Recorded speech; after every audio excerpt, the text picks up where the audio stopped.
I got next.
Yo. Good evening, everyone, and welcome to season two of the Street Fighter 5.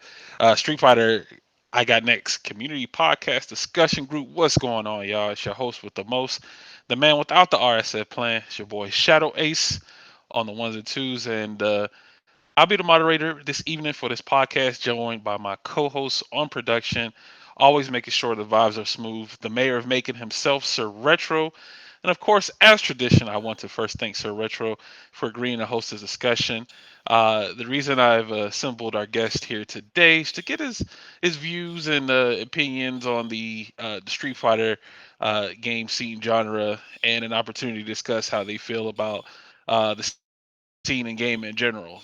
The latest installment, Street Fighter Five, here has been out for about 7 years by now, so that's quite a long time. Before next installment drops, Street Fighter Six within 2 weeks, and each everyone has their own views and opinions of how they feel about the game and its community in general. So just the opportunity to express yourself in a constructive manner. I'll first start off by introducing our panel for this evening. I'm Shadow Ace. I am a Ed Falk player from Street Fighter Five. Played El Ferte in Street Fighter Four. Commentator, podcaster, bracket runner, TO, a man of many hats. Just enjoy, pressing some games, excuse me, pressing some buttons and, running some sets, man, and just, meeting people through the fellowship of fighting games, right? So Retro, talk to the good people. Hey yo, what's going on, everyone? What's going on? This is Sir Retro. I'm the other half of the I Got Next podcast series, alongside with Shadow Ace, the homie. And for those who do not know, I'm Sir Retro. I'm the mayor of Macon, tournament organizer of the Middle Georgia FGC. Been running this scene for over 5 years. Of course, jack of all trades and various fighting games. Of course, main play Street Fighter. Um, and excited for the new one coming out very, very soon. But I also do like to help train people learn the fundamentals of fighting games in general. Basically, coach them, help people with be part of the scene, be involved, and so forth. So I've been working more, being more of an outreach type of person lately, and got lots and lots of stuff planned for next month and beyond. And I'm super excited for that. But right now, we have a special guest. Maybe familiar if you see the name, but definitely I would like Shadow Age to introduce our awesome guest. So take it away. Yeah, the man who really doesn't need any introduction, but we got to give him one anyway. This is, none other than Street Fighter Five's one of Street Fighter Five's biggest critics, man. The one and only Painbot. Yo, talk to the good people. Why'd you introduce yourself as the man with no RSF? You're not supposed to be proud of that shit. What? What do you mean? There That we is go. legacy. I've Here. never seen someone It's so proud to, legacy. to, Are to you do no damage. serious? I've never seen someone so proud to do no damage at all. Here we Look, it's here we it's go. it's look. It's like if somebody was taunting in mid match, but they would always win the match, right? They'd be like, bro, but you would wonder why the hell are they taunting instead of going for like the most optimal damage situation, Yeah, but But they would yeah, still win, and it boggled the mind. It confused a lot of players. but you didn't win. What you what? What? What do you mean? This is not the same. Oh my! It's not the same. It's two different scenarios. Yeah, you would All have right. to have like won a lot for me to be like, yeah, you know what? It's all right. It's it's only acceptable if it's a more consistent thing. Yeah, Damn. Ace Unlimited, he can't do a fucking electric. It's like half of his character, but he'd be Fair. winning with Jin, so I let him have it. I hate that he can't do electric with Jin. It's fucking disrespectful. But he only got to learn one hard thing with Jin, and he don't do it. Hmm. But he wins, so fuck it. But yeah, see, there it is. But you don't win, Ace. What you mean? You don't get Look. to say some shit like that. Look, how you gonna do this to? I'm a commentator, man. How dare you, man? I press these buttons, man. That's all. I pressing games out here. All right, I mean, to be that's fa- what I do. I to press be games. to be fair though, you're the last KIT champion, Ultra Street Fighter 4. I mean, you have the trophy to. I am. Yeah, I am. he didn't do RSF to do it either.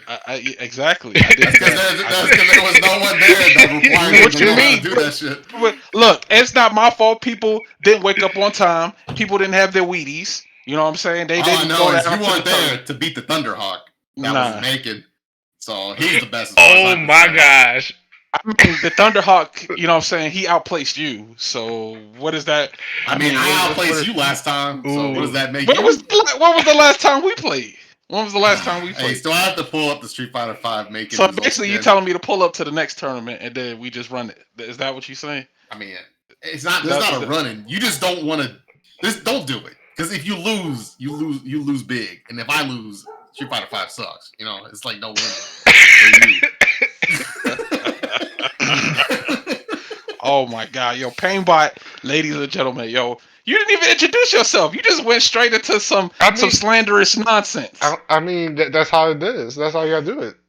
I don't think I need That's to how say it anything. is. That There's okay? no Because it reason is to say different. anymore about It is a myself. different intro. That's not really an intro, but you know what? It counts as an intro. Is that what it is?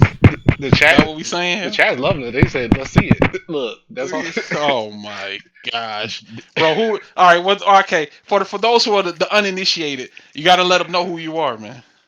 Oh, I'm Painbot, but like I haven't really been playing fighting games that much lately. So if you guys don't know who I am, then I wouldn't be surprised. I really haven't played since like I play Samurai Showdown, right? Mm-hmm. But if you're a Street Fighter player, you wouldn't know me at all because I dipped like I think after a month of Alex, I think.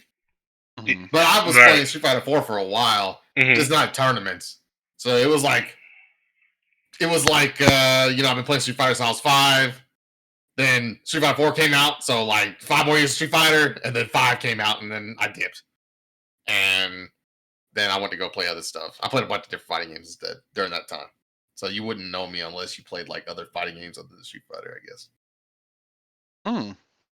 Okay, but if one were to look up go down the rabbit hole through some Sam Show stuff, I mean, they're bound to come across your videos and your guides and tutorials and stuff that you make for your content. Yeah, I was a community leader for Samurai Showdown because it needed one. Mm-hmm. Otherwise, it was not gonna.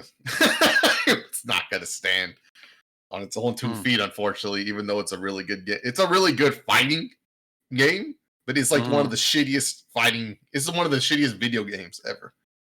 It's like a really really good fighter, but it's not acceptable in the way it is in the current like year. Like I don't. You can't have a really really really good fighting game and then expect me to promote it when I can't tell two people in the same state to play each other without internet problems. You know what I'm saying? Right. So it's a really good game. Whoever's listening, it's a really good game. But unfortunately, I can't until that rollback comes out and it actually works and we see it works and it's been like months and they didn't mess it up. Then I can say, hey man, why don't you buy Sam's Show? But until then, I would recommend not buying it until we see until actions has actually been taken to improve. Yeah, it doesn't even work. It just doesn't work at all. Like you can't even get on. You can get on the PlayStation Network and play each other, right? But there's a chance that the lobbies will just crash, and then that's that. Or you can't even connect with each other. There's a lot of crazy things that can happen. So it's not worth me telling anyone to buy it. But it's a good ass game. And it was fun. Played it for a long time, and then I didn't because COVID. And then that's that. Yeah, you would definitely would have the scenario would have changed a little bit for sure if there was no COVID for that particular game, since it did halt a lot. And I think that you with you being here in Georgia, you started to gather sort of like a miniature army of people picking up the game and getting interested in in playing it. You were spreading the good gospel. You and Bates, when Bates was here, y'all was spreading the good gospel, man. Yo, pick up some Sam Show. And people, I actually went out, I went out and bought it. I was like, damn, I never played Sam Show competitively before, so let's try this out. What characters should I try out? Let's see. I need a fast, mix kind of silly character coming in from Street Fighter 4 with the Ferte, and then I was thinking, who suggested Galford? I think it was either you or Bates. He was like, yo, try Galford. So I was like, yo, okay, I'll try Galford. And I kind of got into it. Yeah, it was pretty interesting. So I think, slowly people were starting to get into it, but then COVID happened and it kind of just like halted everything. And then, like you said, you tried to do like some online tournaments for it, but it just wasn't happening. It wasn't even worth it. They didn't mean shit. Like even if someone won them, it didn't mean anything because the tournament, the online like environment was so poor. The online Samurai Showdown is not comparable to an offline experience in any capacity because online is ruled by the best jump heavy buttons in the game and like fast movement, where things like that can be mitigated offline. Stuff like that online, everything's super preemptive. It almost reminds me of Street Fighter 4, where if you play like Balrog or like Adon or like any character with a really fast move, you just couldn't block it on reaction. You just had to already have done blocking, or else you're gonna eat shit. And that was kind of the environment Samurai Showdown was in, where if you weren't always just making a ridiculously preemptive decision, then you were just gonna get caught on whatever they decided on. So aggression was number one, and aggression is still strong offline, but it's not even close to as good as it is online. Because at least offline, you can read the game is about making a call out and then punishing someone heavily for it. But if you can't make the call out because the game is so delayed that your call out is so far behind that you can't actually react to what they're doing, then the scenarios where you would get a big punish just don't exist. That game's all about that. So you remove that, then the real game is gone. So I had no interest in continuing that. Felt like two different experiences for us. So the last time you did compete offline, it was at Reboot. It was at they had a Ultra Street Fighter 4 tournament for a memorial. Was it the Memorial Tournament? Yeah. Painbot. Excuse me, Yeah. Retro. Yeah. Mm-hmm. Yeah. It was, one of the players that passed away, unfortunately, earlier this February. Domo Chaos. For those who don't know, and of course he played everything. And so the thing was, though, at the time, what led to it was after our big tournament at the Easy Kai finals in March, everyone, literally everyone, at the same time, literally, that was crazy. Everyone said, "We're done with Street Fighter Five." Everyone in the Discord for the most part deleted Street Fighter Five as soon as that tournament was over, and picked up Street Fighter Mm. Four, bought Street Fighter Four. We've been playing online for a good week, and then we got invited to play 5v5 against. um, but shout out to them though; they're awesome people. The Untamed Gaming with Jackal Man and DJ Vest, the homies. Yeah, so we literally had a newcomers get the experience of what Street Fighter 4 was like, and then we had the tournament, and Hmm. just the numbers for that tournament was there. And Painbot showed up of all people. I did not expect. The Painbot, yo. You Mm-hmm. gotta the THE. It has to be capitalized. That's the only. All That's the right, only way it's right, official. right. Got you. The Painbot. Yeah, he got third at that tournament, but like, how was the Painbot? How was the experience of like competing once again after like such a long time? Because even during pandemic, the COVID period, I don't think you traveled to any like events unless I'm missing something. But for you to have competed then, which is recently, how did that feel? It was fun. It was nice getting the blood flowing again. It was definitely fun being in person and playing again. Because honestly, playing online fighting games is not even close to playing Mm, fighting games in person. It's a lot more mm, fun. There's a lot more energy. The I wasn't really nervous or anything. I had no expectations to perform like really really well or anything because I have not really played at all mm, like anything. So I was like, mm. you know what? I'm gonna just go see. I'm gonna practice a little bit of Street Fighter 4 before I go, and then hopefully the combos come out okay, and that's all I can hope for. And it was fun. It was fun going and seeing everybody.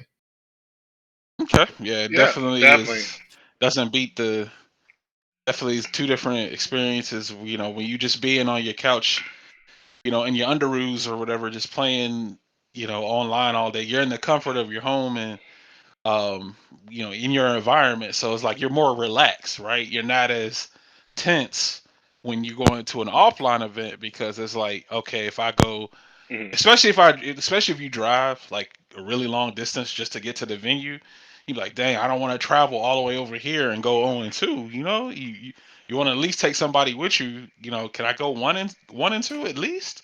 You know, that's just two different like experiences. Like, and they're not even close. They're definitely not even close. And the reason why I had asked you that particular question because I know a lot of people are still in that comfort zone of just staying online mostly, you Mhm. know, just being the online player and just staying within that realm. And with Street Fighter 6 coming in around the corner, you know, the net code is apparently much better. It's much better than what Street Fighter 5 was, being that you could play, you know, international players and the connection will be actually smooth. Like, for example, you'd be in California, you could play somebody in Japan or in Australia or something, and the connection is actually decent. So, and this was just during like the beta. So, I think a lot of people are getting ready to experience that for the first time over this weekend coming up because this is that's when they have another open beta set here, but it's the same one. It's the same closed beta that was from the December. So it'll be that particular build. So you know, a lot of combos are going to work a bit differently in that. But before we dive into some Street Fighter Six, man, we gotta go back to the past. We gotta take a look at the past first, and we gotta dissect Street Fighter Five, man. We gotta analyze it. We gotta analyze it You're with right though. science. With science. No, 10 points if you get that reference. I don't think it'll be. I'll be dissection according to Paintbot. What you huh? What you mean? You know you're gonna bring up What you mean? you bring up Street Fighter Five to Painbot. You know what's gonna happen. This is a bait. It's not a bait. It ain't no bait. It's like when you have a match, right? And then you just see like the Acme cartoon TNT. You know what I'm saying? The barrel of dynamite sitting there, and you just be like, you might just throw the match over there or something. I don't know, man. But yeah, we gotta get to it, man. Why you want to talk about 5? Didn't you just hear Retro? Everybody delete this shit. I mean, there was a they deleted it, but why did they delete it? Why did y'all delete it, Retro? Talk to me. Talk to me. Why'd y'all delete it? Why did everybody as a collective hive mind? Why did y'all delete the game, y'all? You don't need to tell him. We all know what it is. All right, no one gotta say shit. Everybody knows what this is about. This is one of those things that nobody gotta say shit about. We all know what this is about. All right, everybody delete that shit. This shit never happened. We don't need to worry about it. You got 4 on your console now, so you pretty much redeemed the fact that you got a PlayStation still, and you're good. See, I like to look at it. I got hella baited by Capcom to buy a PlayStation 4, but the way I look at it now is that at least I still have a console with Street Fighter 4 on it. That because my Xboxes are done. they are done. They are red ringed. So them shits are over. Well, Coach said it isn't funny to bait him out. Yeah, do it naturally. I mean, I don't know what else needs to be said. The only thing I would ever, if people still need an argument as to why that is bad, they are just like, they are either just going to ignore all the history of the game and then look at like what it is now, right? Or they just weren't there in the beginning, or it's their first game or their first fighting game. So I think it's that. I think it's that they came in later. They weren't there at the beginning. Yeah. But it could be their first fighting game too, That's true. So they would have nothing to compare it to. Yeah, they have no comparison. If they compared that game at the beginning to like anything else, which is nothing, then there's nothing wrong because all they really got out of the game was what they were intending, which is, first. If this is the first fighting game, they were just mashing shit for the first year anyway. So anything that was wrong in the first year, they wouldn't know. And then in the second year, they're finally starting to realize they don't want to lose anymore. So they're starting to put more focus on not losing. So anything that was wrong in the second year, they're not going to fucking know. And then they're still fucking silver. You think they give a shit that Armika and Urians are good? They don't give a fuck. They're still silver. And then like the third year, they're like, you know what? I think I like Street Fighter 5. And then like they finally get like a decent amount of content in the game, and like the game is like functioning kind of, but the net play is still terrible, but they have nothing to compare it to, right? So they're just like, you know what, this is fine. And in the fourth year, they're like, I just don't get it. Why does people don't like this game? But by now, there's like fucking 4 battle passes in, and like everything's been repaired except for the net play, and like all the problems have been taken care of. So their growth as a player has acclimated and superseded what they could have ever saw was bad in the first place. So I've come to terms that there's no point in telling people that like the game how bad it is, because it either is their first fighting game or they don't play anything other than Street Fighter. There's like those are the only 2 things I got. But the third option is they just like that shit, and it's got nothing to do with it being good or not. Because Samurai Showdown, I like Sam Show. That's just trash. Like, it's just trash. It's a fucking terrible game. I like it, but it's actually a good fighting game. The other one is not. That's the difference in my opinion, right? Right. That one I overlooked because I think it's good. It's just got, unfortunately, the worst circumstance. And the other one is made by Capcom, has absolutely no excuses to be as bad as it was. Or currently is. Right. I still don't like, because at this point the only arguments I could personally make is that the net play is still terrible for whatever reason. Capcom has just deliberately not fixed it. Right. And that the gameplay sucks, which they could argue that it doesn't. And I mean, if that's just their opinion, then there's no way to argue against it. Obviously, I could make bunch of points of why I don't like it, but if they don't see nothing wrong with V-Trigger, then we're never going to see eye to eye. Or if they don't see nothing wrong with having your best combo starter and your best poke and your best like footsie tool and your best like close button being the same button, if that's not a problem with that guy, then we got nothing to talk about. So like I have to look at it through their eyes. Like if they don't see that those two things are a problem to them because they have nothing, they either were never good at other Street Fighters, so they don't give a shit, or this is the first one, or they don't play any other fighting games, then all these things don't matter to him at all because he has nothing to compare it to. And as a matter of fact, when Street Fighter 6 comes out, he's gonna play this shit. He's gonna be like, I don't understand. Why can't my Fierce just fucking win? Like, I don't get it. Like, this game sucks. Like, there's so many routes this could go. Like, there's so many routes this could go. Go for it. For this poor fellow whose first game was this. And I hope he finds his way. Hope he finds the light at the end of the tunnel. He finds his way out of this because that game, he don't know it, but that game really did do a number on Street Fighter's reputation. Yeah. Like whether he wants to believe it or not, it really did do a fucking number on. Like I worked at a high school, and you know these kids when Street Fighter 5 came out, they were like 11 or like 12. They're like 17 and 18 graduating now, right? And this kid, there's like 4 or 5 gamer kids that come in there, and all they want to do is play Dragon Ball. And then I'm talking to them, and then they're like, I bring up Street Fighter 6. And then I swear to God, I've had 3 times this happen.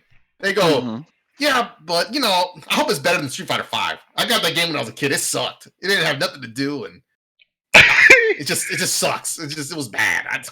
I didn't want to. I never got the new stuff either. It was terrible. And I'm like, yeah, you know, that makes sense. You know, they were like 11, right?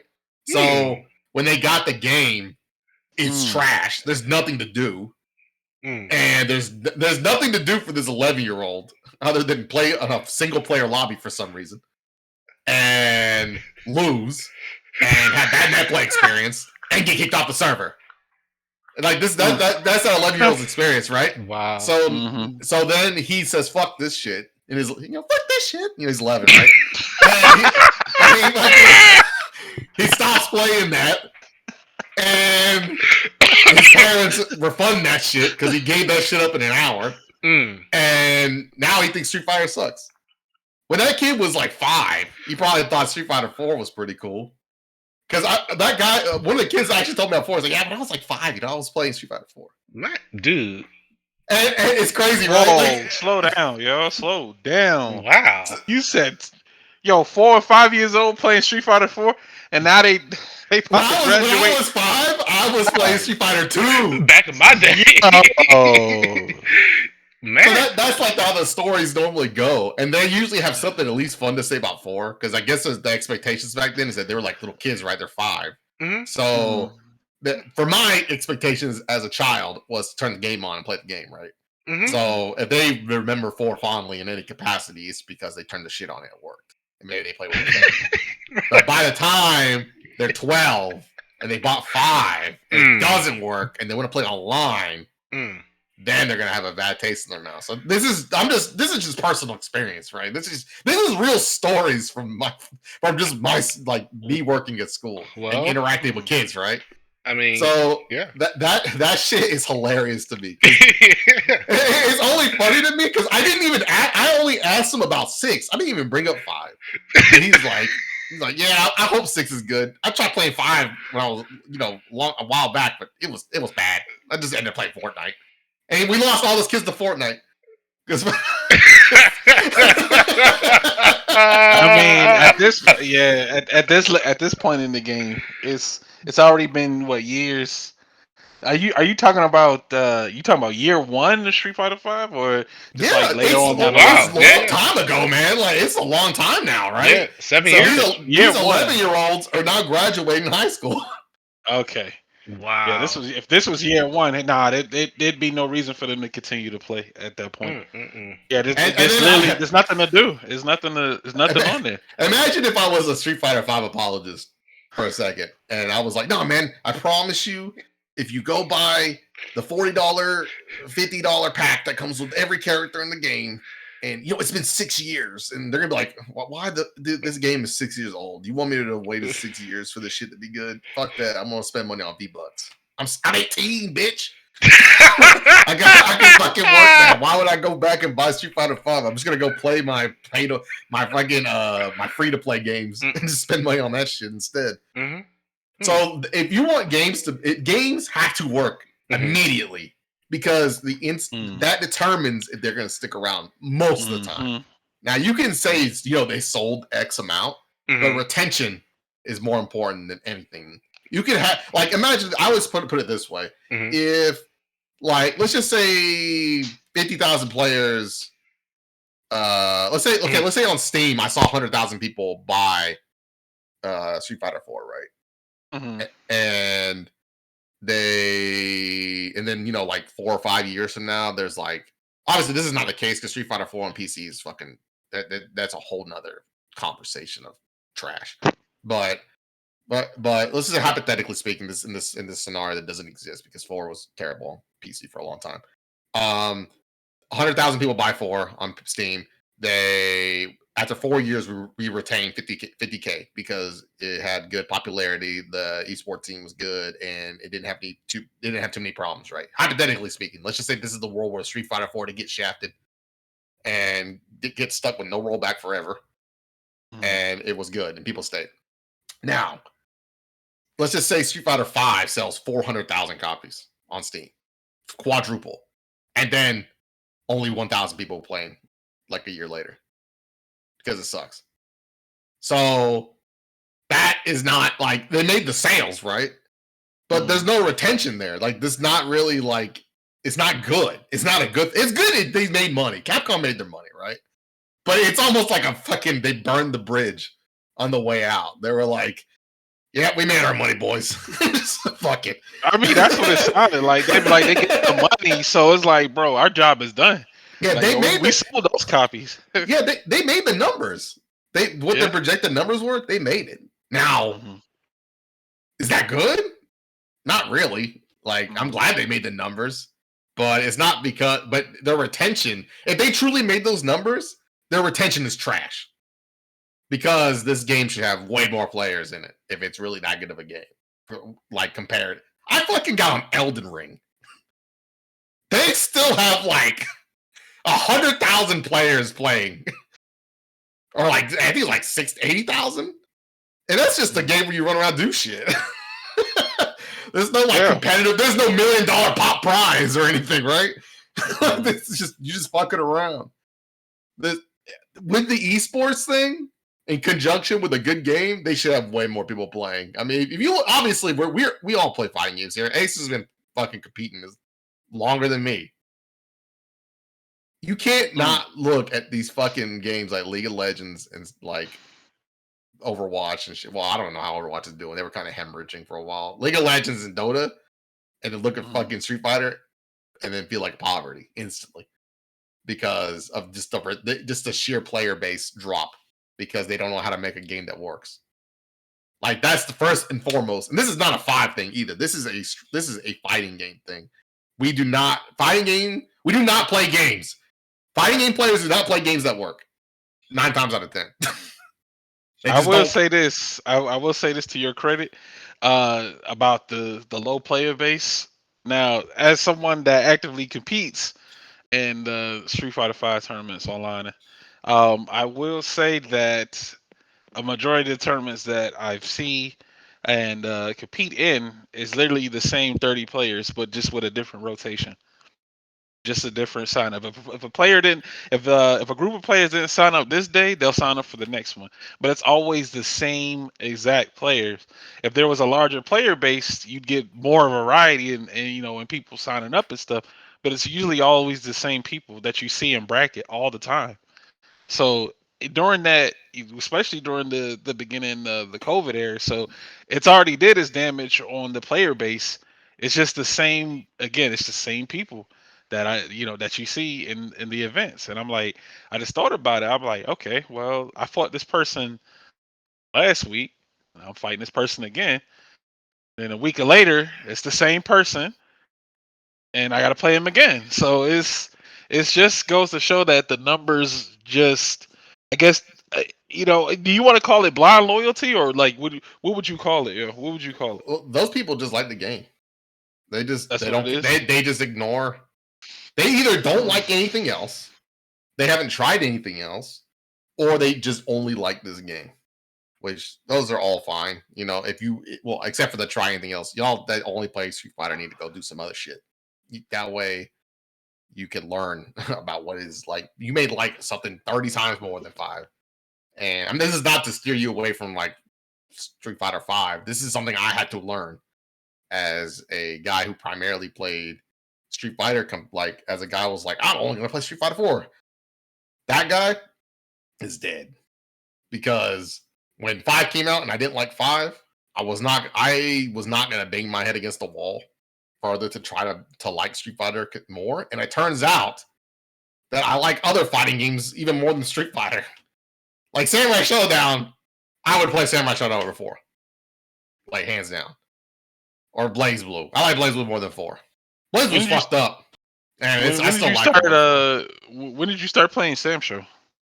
I played Sam Show the moment it came out. The not the original one. Not like the old ones. I'm talking about 2019. So 2019 was your first competitive exposure to Sam Show. Yeah, I never played the older ones. I played 5 Special a little bit before 7 came out just to see what the characters were like. And I was like, these characters are 100 times cooler than the Street Fighter characters. And when 7 came out, I was pleasantly surprised at how the characters still kind of retained their, like, how cool they were. Because I was so used to this current generation of fighting games being ruined by the current, like, a lot of fighting games right now, they have like they are trying to simplify gameplay, and because of that, it's obviously not every fighting game character will not be 1-to-1 between games, but there are cases where between games they gain a lot of things to raise because the bar has been raised in terms of difficulty, or like the amount of options available is higher. So you have to give the character more options to compensate for how much, has been given to the game's mechanics. But almost every fighting game this past generation has simplified and removed. So because they're making things easier, and I know everyone's going to hear me say easy and be like, oh, no, you go win a Guilty Gear Strive tournament or whatever. Fuck that guy. that guy's whoever says that's an asshole. Because he knows what I mean. Accent, like, the fuck, to like, make things more accessible. It's a deliberate thing. They are trying to make things more accessible. Designed purposely, yep. Right. So people can just pick it up quicker. And now, obviously, I'm not going to be fucking Strive champion in 2 days. Because that's just the nature of competition. It's not hard to play chess. You just gotta know the rules and move the pieces. But I'm not gonna beat a grandmaster who's contemplated every strategy in the book. But that doesn't make chess a mechanically difficult game. Like the mind layers are still there. It's gonna exist in every fighting game, no matter how hard. But what's annoying is having gone years of like seeing fighting games kind of like grow in terms of like how they just decided these mechanics should work and what didn't work, and so what they're gonna do to improve it and make things more like crazy. It's kind of like went the opposite direction where they are trying to attract people that are watching their supposed leagues or either their esports scene, and then they could be like, well, I could beat Daigo, and then they're gonna hop in and play, right? Like I saw Daigo beat fucking Lupe Fiasco. That was that should have been the first moment you fucking knew that game was gonna be trash, by the way. When that fucking shit, when they had to make Daigo lose on stage to like a guy, just to Lupe, the undefeated. The undefeated to Daigo, like that was like, come on, like that wasn't even like this game is simple and it's trash. It was like, wow, they really don't think this game can stand on its own. They gotta have a fucking professional player lose to a guy. Obviously, he's not just a guy, but he's just a guy in fighting game land. Right. He's just a guy. So that was crazy. Regardless, the selling point was, hey, we heard that one frame links is an excuse you guys made. So we're going to make it so you can mash two strongs repeatedly. Mm-hmm. And you will link it no matter what, because we have a 3-frame gap. We have a 3-frame buffer in front of a 3-frame window gap to do medium. So therefore you have 6 frames to land it. So you can just mash. Now, Lupe did it, so can you. And 5 to me is that. So, because a lot of the mechanics in 5 are just like old shit, but reworked into a way where you just press 2 buttons and it happens. Like in Urian. Like the setup that was required for Aegis Reflected to work at Third Strike was pretty complicated and required a lot of input and a lot of like character specific knowledge. And it's just reduced to like wake up jab V trigger. And it works. Which, it makes it not cool. It just makes it something anyone can do. I mean, anyone can. All 3 of us can do it. Can you do it? You can press jab V trigger, right? Yeah. Yeah, like you, Retro. You do jab V trigger, right? Have you ever practiced Urian? If you said no, I know you can do jab V trigger. Yeah. Everyone can do jab V trigger. Right. Yeah. Now, if I asked you to do to set up the same scenario with Urian and Third Strike, can you do a charge position headbutt? No. The execution requirements are much different, yo. Yeah, execution requirements are much different. Oh yeah. And that's the direction that they're going in. This is the future. We're here. Yeah, all fighting games with this. All fighting games have done this at this point, where they've kind of stripped what they would perceive to be like fat, and the fat is difficulty, and replaced it with ease of access with the same result, making things less cool but accessible. Obviously, if you don't know, if you don't have like appreciation for hard work or like skill sets that are required to do things like that, then you're not gonna give a shit, man. You're just gonna be like, yeah, man, let me just do jab V trigger. Why do I gotta do all this other shit? But I understand the mentality of someone who doesn't want to work for that, because they just want to get to the part where they fuck you. They don't want to do the part where they have to work hard to fuck you. They just want to get right into it. What a description. But fucking Guilty Gear did that shit to me too. Like, just look at Ramlethal Valentine. Have either of y'all played Exard Sign? Yeah. Wait, no. I played Rev 2. I'm sorry. I mean, but you played Exard, right? Correct. Yeah, I did. So, are you familiar with Ramlethal's move kit? Not in that one. Only in Strive. Okay, so before Ramlethal's moveset, she shares some moves that are still kind of similar, mainly just like 2. But primarily her most identifiable like trait was her sword placement, which was just really fucking good. Oh yeah. Okay. Where you could kind of just place the swords depending on where where you wanted them, and they would occupy the space and then swing. Before you couldn't interact with them at all. And so then they would just come out no matter what. But they eventually made it so that you could actually hit the swords so they go away. So you kind of dropped in tears like crazy because of that. But it was still a good bit of work to be able to manage that and then set up your combo and then be able to do a reset into it as well to make another situation where it would loop into itself again. It was a lot of work. I don't think Ramlethal to me was pretty difficult. But most characters in Exard are not as tough as Plus R characters, but they're still pretty hard to me. Like, even like Jam. I played Jam. I had to memorize a spreadsheet of fucking shit just to get a combo off that was optimal. And I can only imagine what other characters had to go through. Yeah, I played Jam too, but yeah. But Jam, to be optimal, you needed a spreadsheet. Obviously, if you're just dicking around, you don't need anything. But, if you wanted to be optimal, you need a lot. Like, Ramlethal had a more complex move kit. And in Strive, it's just, she can't exist like that in Strive because the game is not, like, catered to freedom, I should say. Because freedom is too strong in a game like that because the game has been simplified so much. And so you can't have character putting shit on top of the screen that's gonna just occupy space and then it delay it and then fuck somebody on repeat. Like they don't want you to do that shit in the game. You can't have a corner in that game, right? You get a wall break. They don't even let you have a corner. Yeah. So they had to remove it So now the character, instead of being this complex character that was really original, now it's just stand strong, send the sword, run at him. Stand strong, heavy, send the sword at him.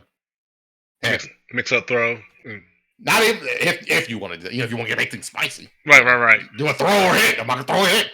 Like the Street Fighter 5 like special. I'm not gonna throw or press a button. Like that's my best mix up. Throw or press a button. And a lot of fighting games have been kind of like characters can't exist in the prior form in the new one in any capacity because they would just be way too strong. Like, can you imagine Hakan in Street Fighter 5? I mean, actually, look at Jury. They didn't even let her keep her fireballs or her pinwheel confirm because her pinwheel confirm would be absolutely insane in Street Fighter 5 because the game is so like reeled back that something as simple as having a fucking confirm like that would make her too strong. Obviously, they let Karen have that and like Cammy, which is why they're stupid. But they didn't want, I guess, a third Karen and Cammy, so they got rid of that. I mean, obviously, they made Jury fine at the very end of the game, right, by making some of her buttons busted, but she was trash for like most part. Yeah, she was. You have to dial things back because the games the diversity of mechanics and how they play out because they don't want you to have like powerful offense. Then they don't want you to have powerful defense either because if you have strong defense, then you will just beat your opponent on defense every time because they won't have strong offense. You can't have strong offense because it's too unfair. People get mad. Right. But because of that, you can't have strong defense either. Because if you do, then they're gonna get mad. Because when they do get you, they'll never get you. Yeah. Right. So now you have nothing. Right. Which is what happened in Street Fighter 5 to me. You just got nothing. You go V reversal? That's hilarious. You get a fucking B shift? That's hilarious. You know what's better than both of them shits? B trigger.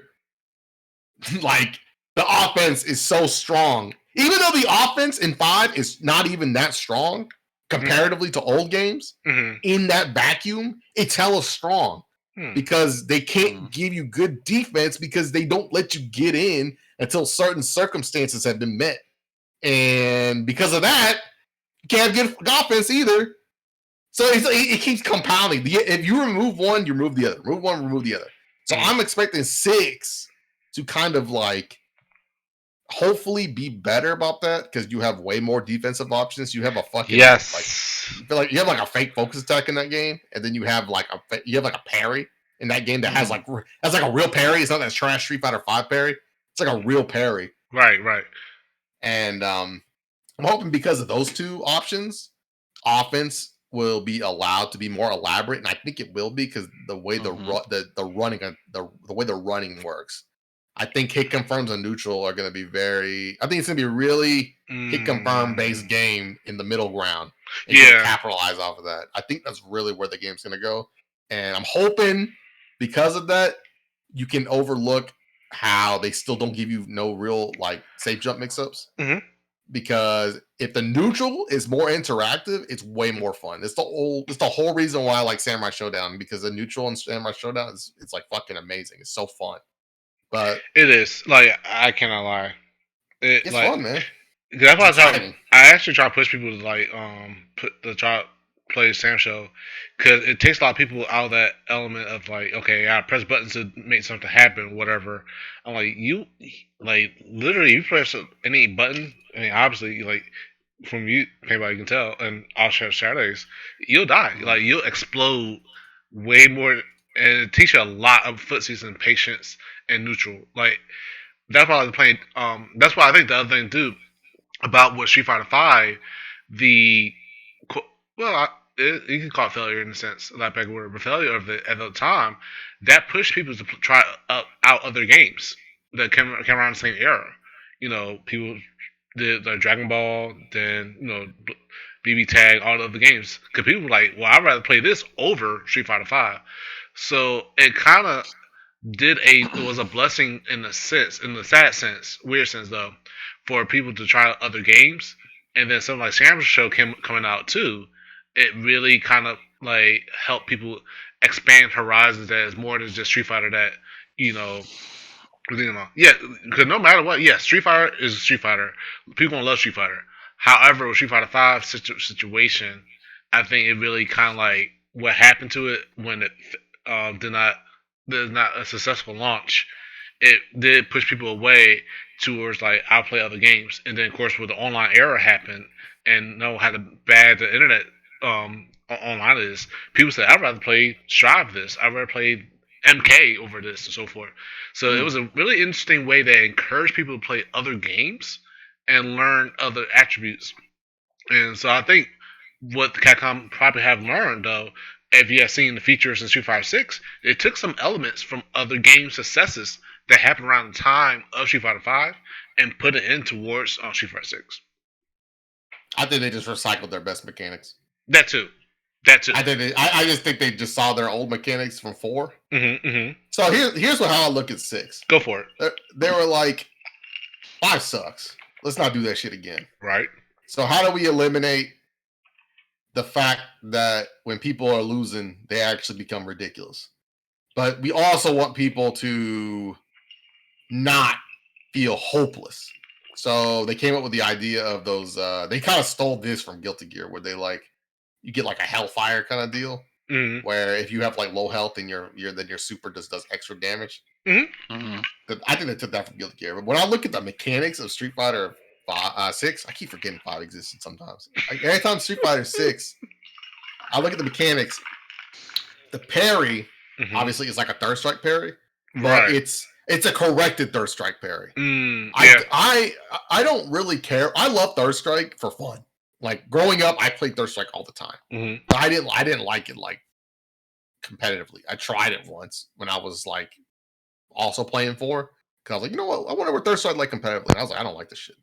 But third strike was fun, and the parry was satisfying, right? So they had to replicate the satisfaction of landing a parry, but without making it as annoying as it is in third strike. Because a third strike parry is so ridiculous; it transforms the game. So much shit hinges on the fucking parry. There's so many things you can do with that shit. So they had to make the parry in Street Fighter 6 have risk that was readable on the screen. So instead of making a parry pressing forward, which you can do, and if they don't press a button, then nothing happens to you, they made it so that if you press parry and you made a bad decision, now you have to choose between holding it down and letting it go. And if they're paying attention, they can punish your ass. So I think they just look at third strike parry like, okay, how do we make this better for now? And that's what they came up with. And then the dash mechanic and the focus attack in that game, that is literally just focus attack, but split into 2 different abilities. Yeah. It's all it is. They just took the ability to, cancel off a normal and then combo, and they just made it so you can just do a. They quote unquote simplify it, right? Because they just made it easy, which is good. Good. I like the way they did it. This is actually the one time This is one of the few scenarios where I see them simplifying something, and it's for the better. Because FADC, because of how it functioned, it made it so that a lot of characters didn't really get to benefit from FADC that much. Only the top like X characters could really use focus attack dash cancel beneficially in a way in the match where they would just be incentivized to use it. Like you wouldn't see like Geef outside of until Ultra anyway. Like until Ultra came out, Street Fighter like 4 Geef wouldn't really use FADC because his dash was garbage. And since it was tied to the dash, they didn't have like a special animation for it. That means like half the characters in the game would never use FADC. But this way is better because now the dash is independent of like your actual dash. Right. So you can confirm off a button in neutral and confirm into something bigger without it being hemorrhaged by the fact that your character is a slow idiot. Also, you can do the dash out of parry too. Yeah, you can do a lot with it. It's way better than FADC. It's way better. And then the focus attack in that game, honestly, I think that's the biggest bait for scrubs I've ever seen. Oh yeah, that shit is like I can tell it has its place, but I feel like the first like month is going to be divided by people who do that shit and people that don't, and wait for the people that do that shit to do it so they can kill them. That's all I see that game being for a month at least. Yeah, like playing the demo, like even messing around with it, like even with because the punishment affects your drive system too. Like when you get punished, you lose not only your health but your drive. So it's like you get double, like shut down in many ways, which is Mhm. really I really like that concept too, where it teaches you, it forces you to like learn how to utilize. Like once you get to a point where you learn about the mechanics, it teaches you like, hey, there's a really this is a good way to utilize it. You can't be too hasty with it, else you explode. And like if you throw it out there, and like you were saying, well, the people gonna keep throwing out the focus attack or drop impact rather, they don't keep throwing out. People can throw you out of it. They can counter drive impact, focus attack, or all that type of stuff. But then you lose not only your health, then you lose your drive meter a bit too. So it really, I really like that. It really like the punishment system. I like it, and I like the defense Mhm. options cost less than the offense options too. Yeah, we did. Just to make the comparison between the two from what's being seen and so far, like as far as like all the footage that's out there, where Mm-hmm, you mm-hmm. comparing it to Street Fighter Five. Now, Street Fighter Five, you were built in on a game plan. You know, players have a game plan, right? They do. They run a set thing where this is their offense, and if their opponent gets hit by it, they get hit by it. If they don't get hit by it, then they may change up one or two things. But for the most part, people just they'll look at the matchup, they'll look at the character they're fighting against instead of the player, and they just run their game plan. And if it works for them, it works. But if it doesn't, then they may lose. So it's not like over the years a lot of the matches started to look the same. Like it kind of like viewing it, like even watching it over the years, like different tournaments and stuff. Mm-hmm. It's the people that kind of what in the game, right? It's the people that kind of held the glue together because a majority of matchups ended where like how many matchups ended where it was up to the V trigger or like you seen V trigger comebacks and stuff like that. Um, Street Fighter it did take that risk of doing that. That was a huge gamble and that kind of turned off a lot of players because of that game. Because of the way you had to play in order to win in that game. So a lot of people think that that this game doesn't have neutral. There's this this that and the third. It's just people got a lot of different opinions on how they felt about the game. Of course, Painbot broke it down. He didn't say what he really wanted to say, which I was waiting on. Well, you Maybe want he'll to say the say game's trash? Thank you, God. Yo, I felt like you was holding back. I felt like you didn't go to your full potential. But yeah, it's just you want to hear that. You want to know because you want to know why, right? You always want to know why this, that, and the third. Because Well, you know what's if funny? The people way who are listening, hold on one more before I give it back to you. So for the people who are listening, like in their local scenes, they may be wondering, like, well, why doesn't this person come out and play anymore, or why doesn't what happened to our scene? Why don't we have this event anymore and stuff like that? Why did everybody start playing? You listening to this podcast right now, you can get an idea of why that could potentially be the case. And Paybar, I'm gonna throw it back to you. Go ahead. Oh man, if they're still playing Street Fighter, if they play Street Fighter Five in its entirety and they still like it and they can't understand why people don't play it and locally, then nothing I say is going to get through them because it's nothing that people haven't already told them a billion times. That They like might. I don't know. They might be in the dark. They like. they You what do you you see mean people just Street don't Fighter stop Five showing didn't up. work at the start? I don't understand. Exactly. Come on, come on, man. Ah. You might know that. Like you go in one day and it's 40 people. And then the next day you come back and it's only like 8 or 9. Oh, Like you you want me like to bullet point it? You want me to bullet point? Well, when Street Fighter Five was released, it came out with 10 frames of variable delay. The fucking server would kick you every 30 seconds. I tried to do you had to unlock colors and this, and you didn't have a story mode. There was no fucking lobby system. The lobby system was a 1v1 lobby, even though Street Fighter 4 had like fucking 8. What do you want to do? There's like an endless list. It would take fucking there's a list. hours. It It would take is. hours to like compile every shitty thing about Street Fighter 5. It would take forever. It's just too much. It's too much. Yeah. There's so much shit that they did, man. The game sucked ass. It's so bad. Why the fuck he can still crush counter DPs? Why? This shit don't even work anymore. What are you using a DP for? Someone please tell me what you're using DP for. Are you using an EXDP? Yeah, I call those regular DPs back in the day. Them shits used to just be invincible back then. Yeah, nerfed. But and then they nerfed them. And you know what they didn't change? You still get crush countered. When are you gonna use them shits? You must have. You know what them fucking DPs being crush countered for? You know it's the only reason I can imagine. It's so for the poor Ryu player that's still playing Ryu for some reason. When he walks up to throw Hadouken and he accidentally gets DP, he gets crush countered. That's the only reason I can think of. Just to fuck that one guy. Fuck this dude. Fuck the guy players too. That way, if they would have walked up Fireball and they DP by accident, he gets crush countered. Even though that shit's not. What about crosscuts? What about crosscut DPs? And those aren't. I mean, those are. Oh, good, so I should be punished for trying to anti-air? Damn. You want me to get crush countered with a non-invincible move? Obviously, so well, actually, this shit's anti-air. Fuck you. You know what I mean, bitch. them fucking DPs were fully invulnerable. Fully. So them shits getting crush countered when they don't do shit no more.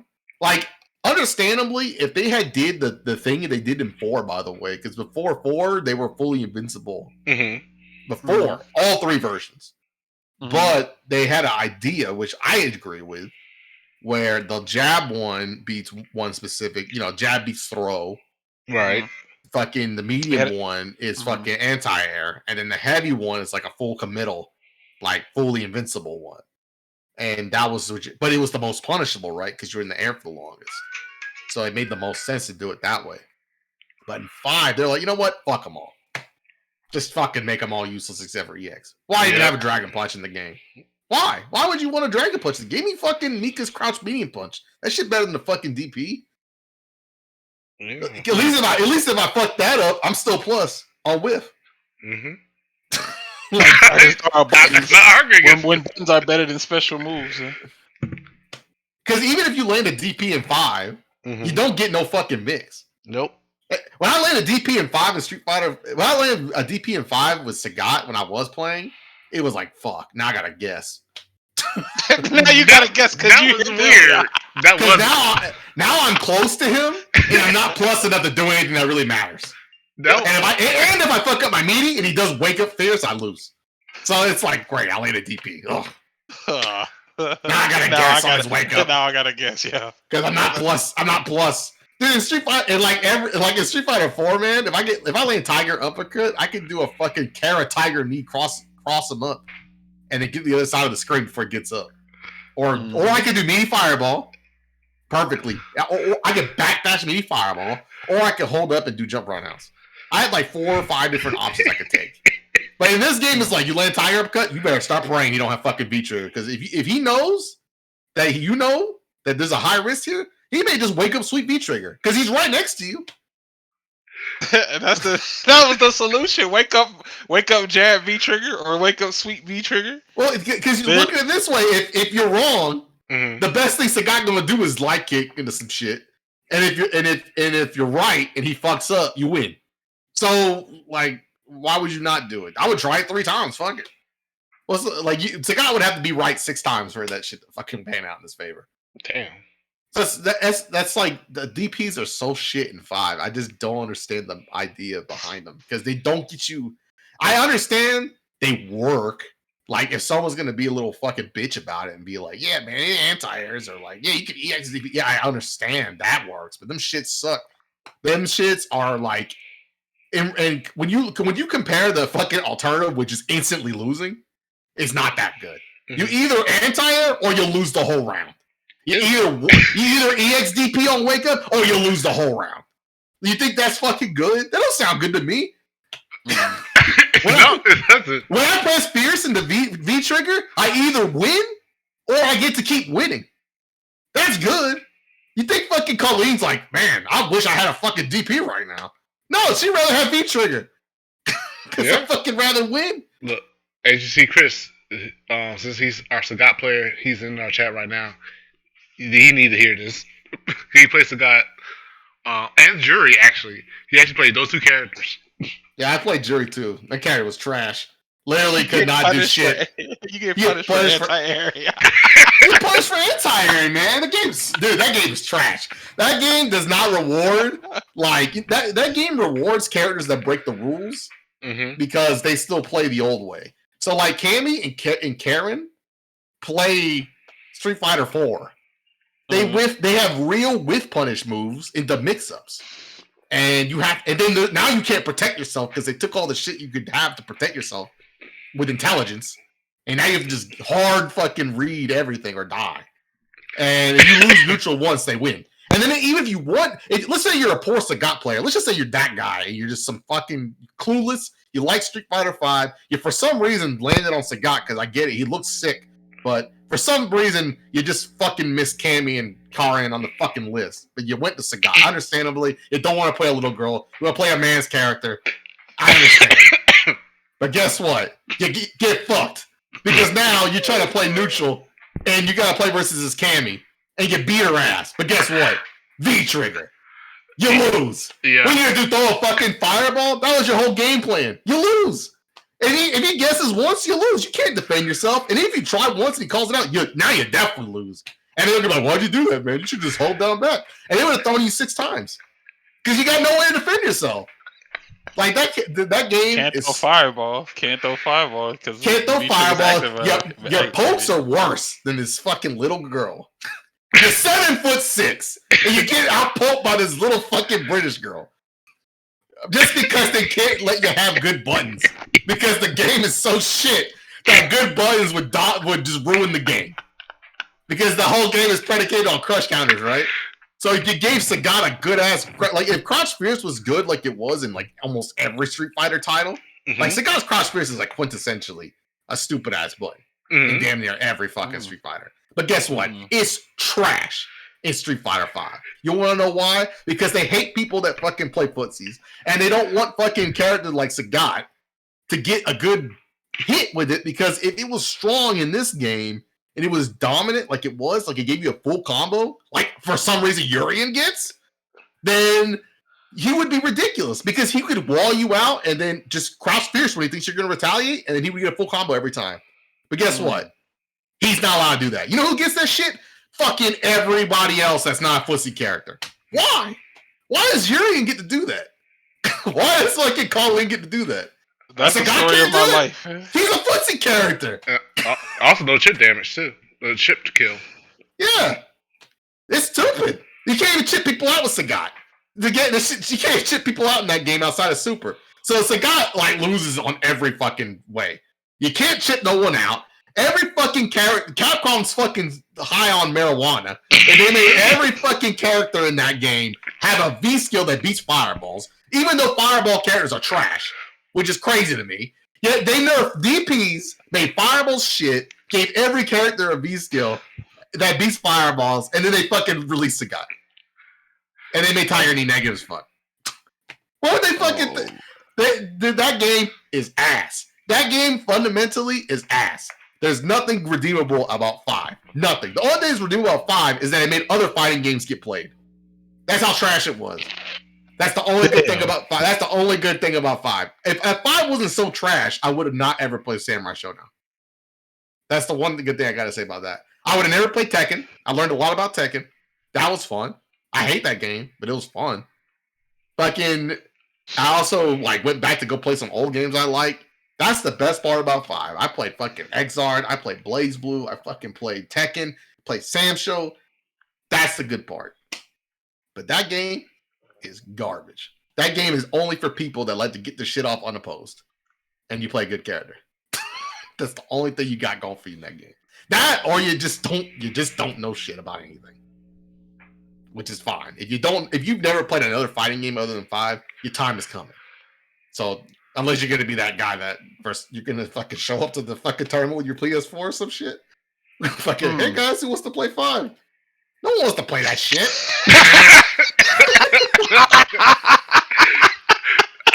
Look. Yo, where can I put my 5 set up? Yeah. No, Shadow, I know you can't. Take that shit outside, and you put Street Fighter 6 on it right now, and come back in.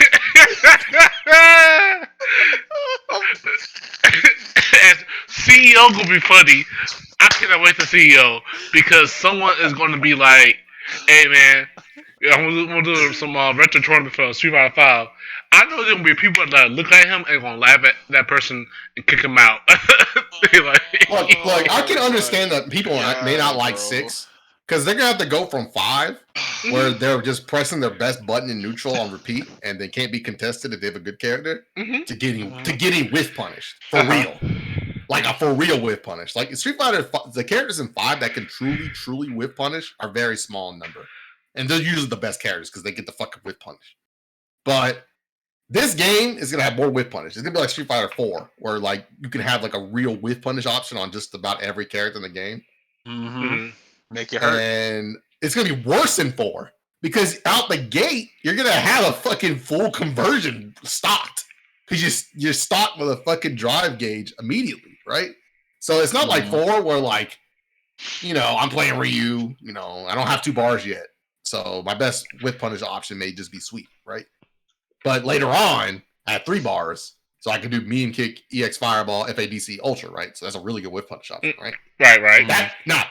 You starting off with that shit, like out the gate in 6. You're gonna have fucking mean kick, run, button, some other shit, an EX move, wall. Like it's gonna be dead. It's gonna be a pain in the ass for anyone who doesn't know how to actually play neutral because they've been playing 5 for so long. They've been too busy whiffing shit neutral and calling it fucking footsies.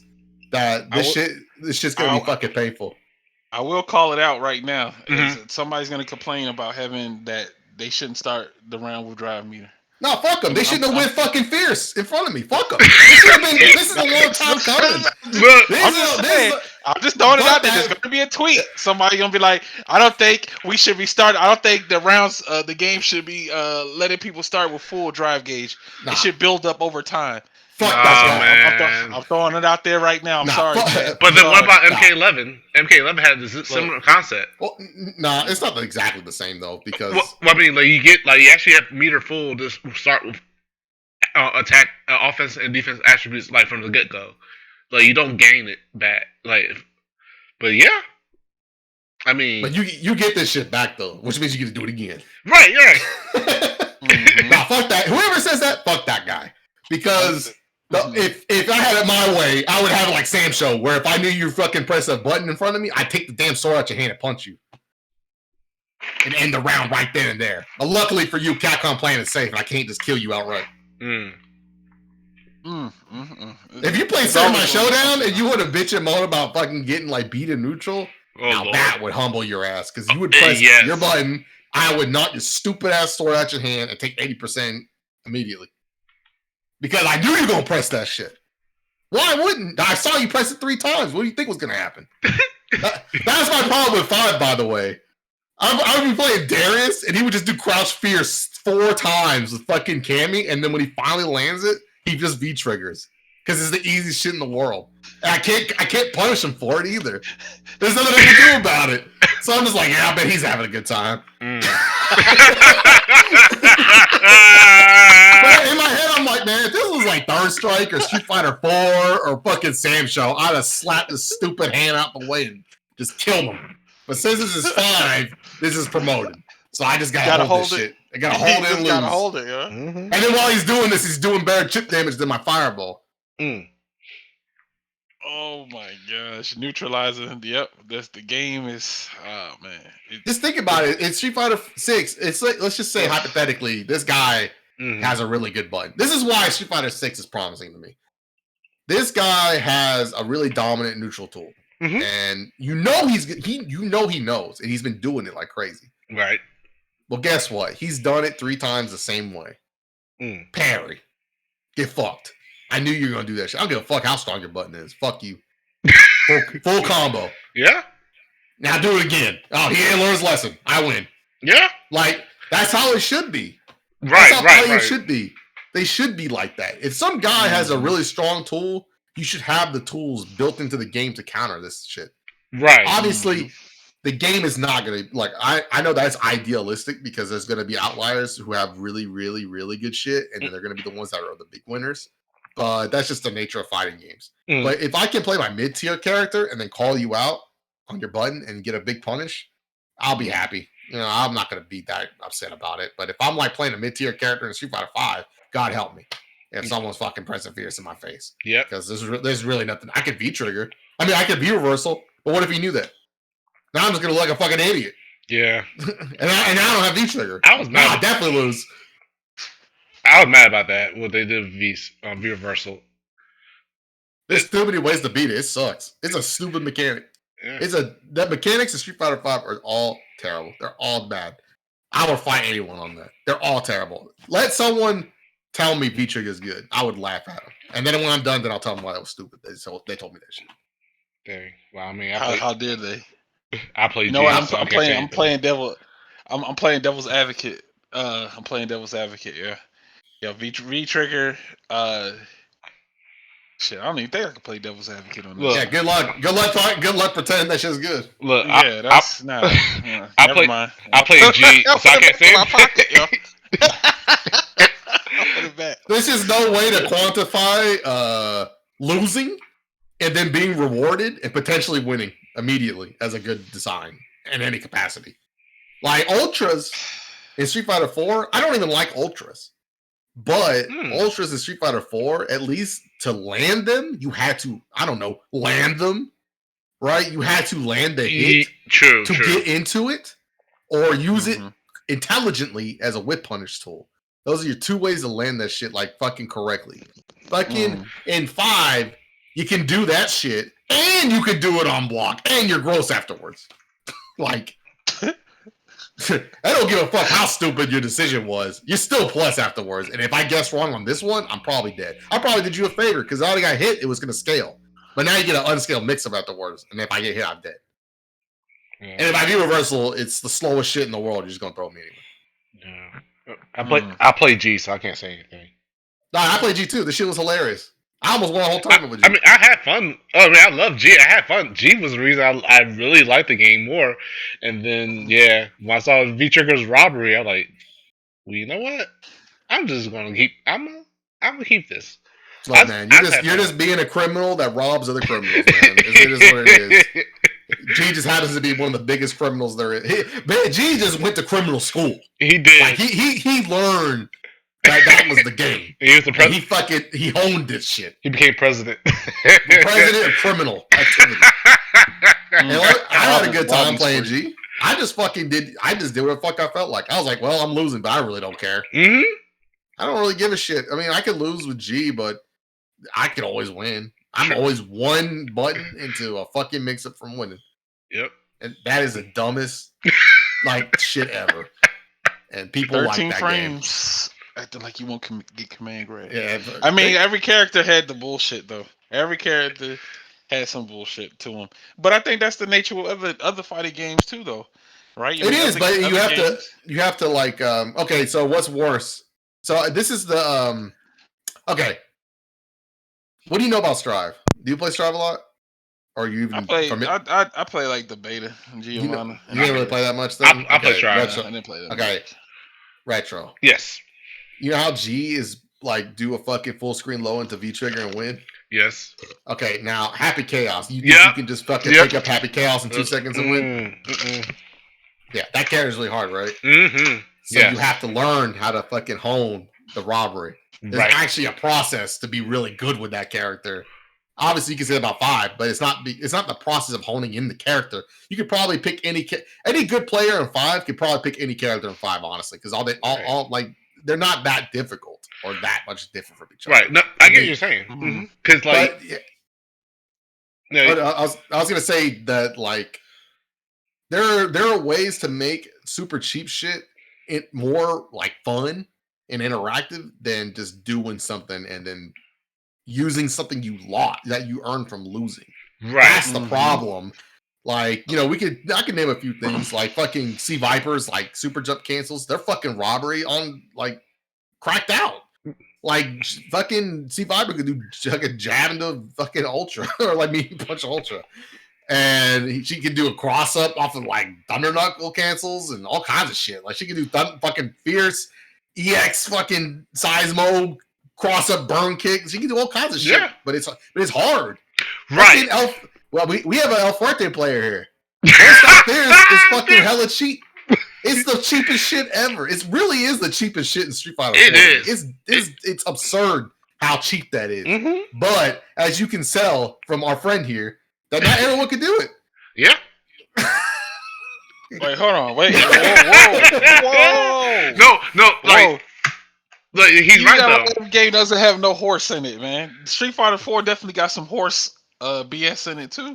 That's what I'm saying. That's what I'm saying. What you're saying. Like, I see what you say. Like comparing it, like mechanic wise, it's of course it's two different games.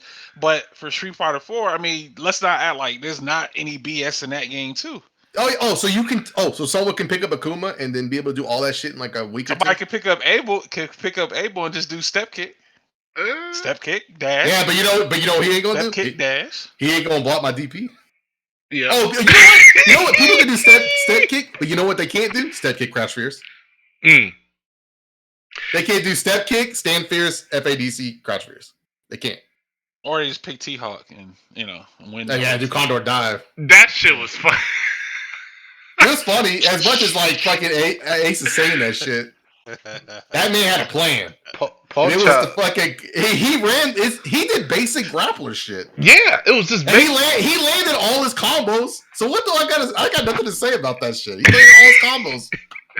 Unlike someone here who played the same character for fucking like 6 years. Isn't T-Hawk like low tier? Yeah, he's like low tier. But it doesn't matter when no one's been playing the game for fucking 5 years. Everyone's the same tier. Everyone's the same tier.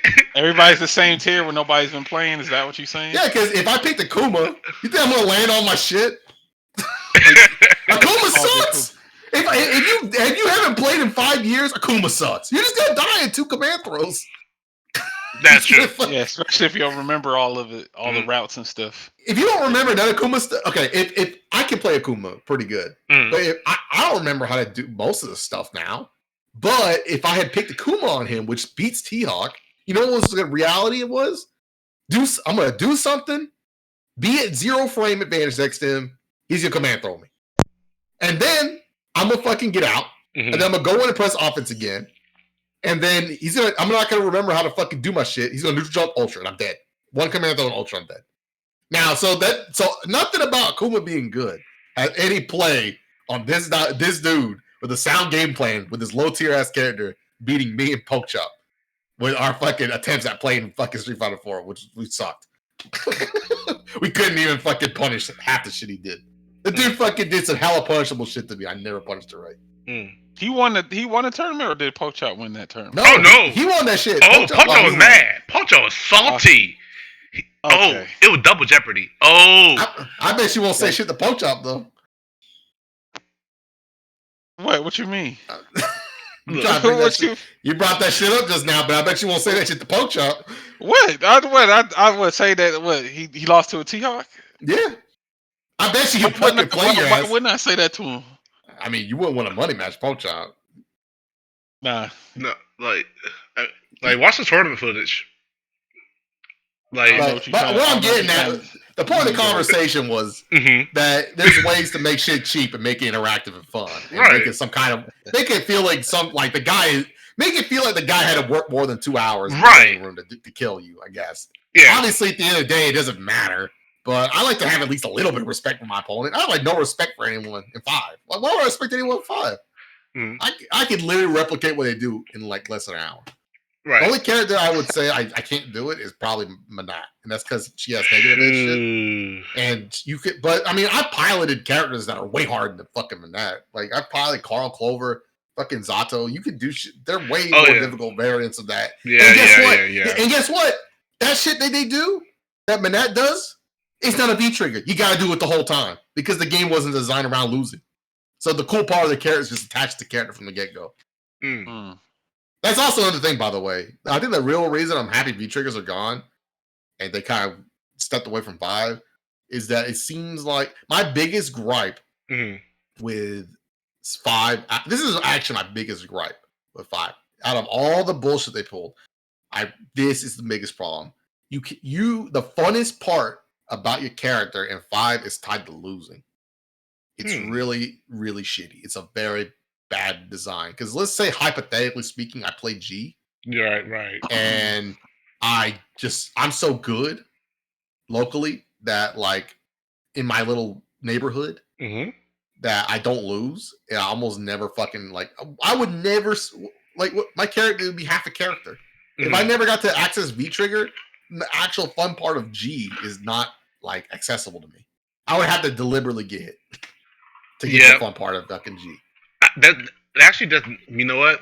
That's me. Like, actually, like, and like that. I mean, it adds to your point, because when I play in general on tournaments and stuff, I'm like, you know what? I don't want to get hit, but G's defense is really bad anyway. Like, you know what? Just I don't want to get hit, and then when I get the V trigger, I'm fine. But like I said, it feels, and like I said, as your overall point, that the character can be robbery, do crazy stuff, but then you can do it with way less work in Street Fighter V in comparison to other games, which does suck. Like like you're saying, to do like the run stop fears or all that type of stuff, like Shadow Ace was naming and you were naming Painbot, people can do crazy stuff with combos and all that type of stuff. But then the thing is that you got to put some work into it. But if you have something like G, like you said, you can just go ahead and get hit as much as you want, because then all you do is get the V trigger. Oh no, it's over. There was a moment. Really, it's just about, I want my character to feel powerful. Right. At the start of the round. I don't want to feel like I'm strong only when I'm losing. Right. And I kind of felt that way in tech. Okay. That's my real thing. Wait. Say that one more time. Say that one more time. So I want to feel powerful at the start of the round, and not when I'm losing. All right. What you just said right there, I need to write that down actually.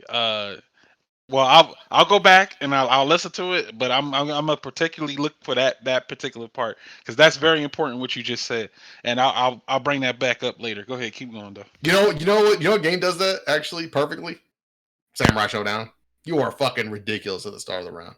Yeah. You are fucking absurd. You could literally win the round in 10 seconds if they let you do it. Yeah. No. Oh my gosh. Yeah.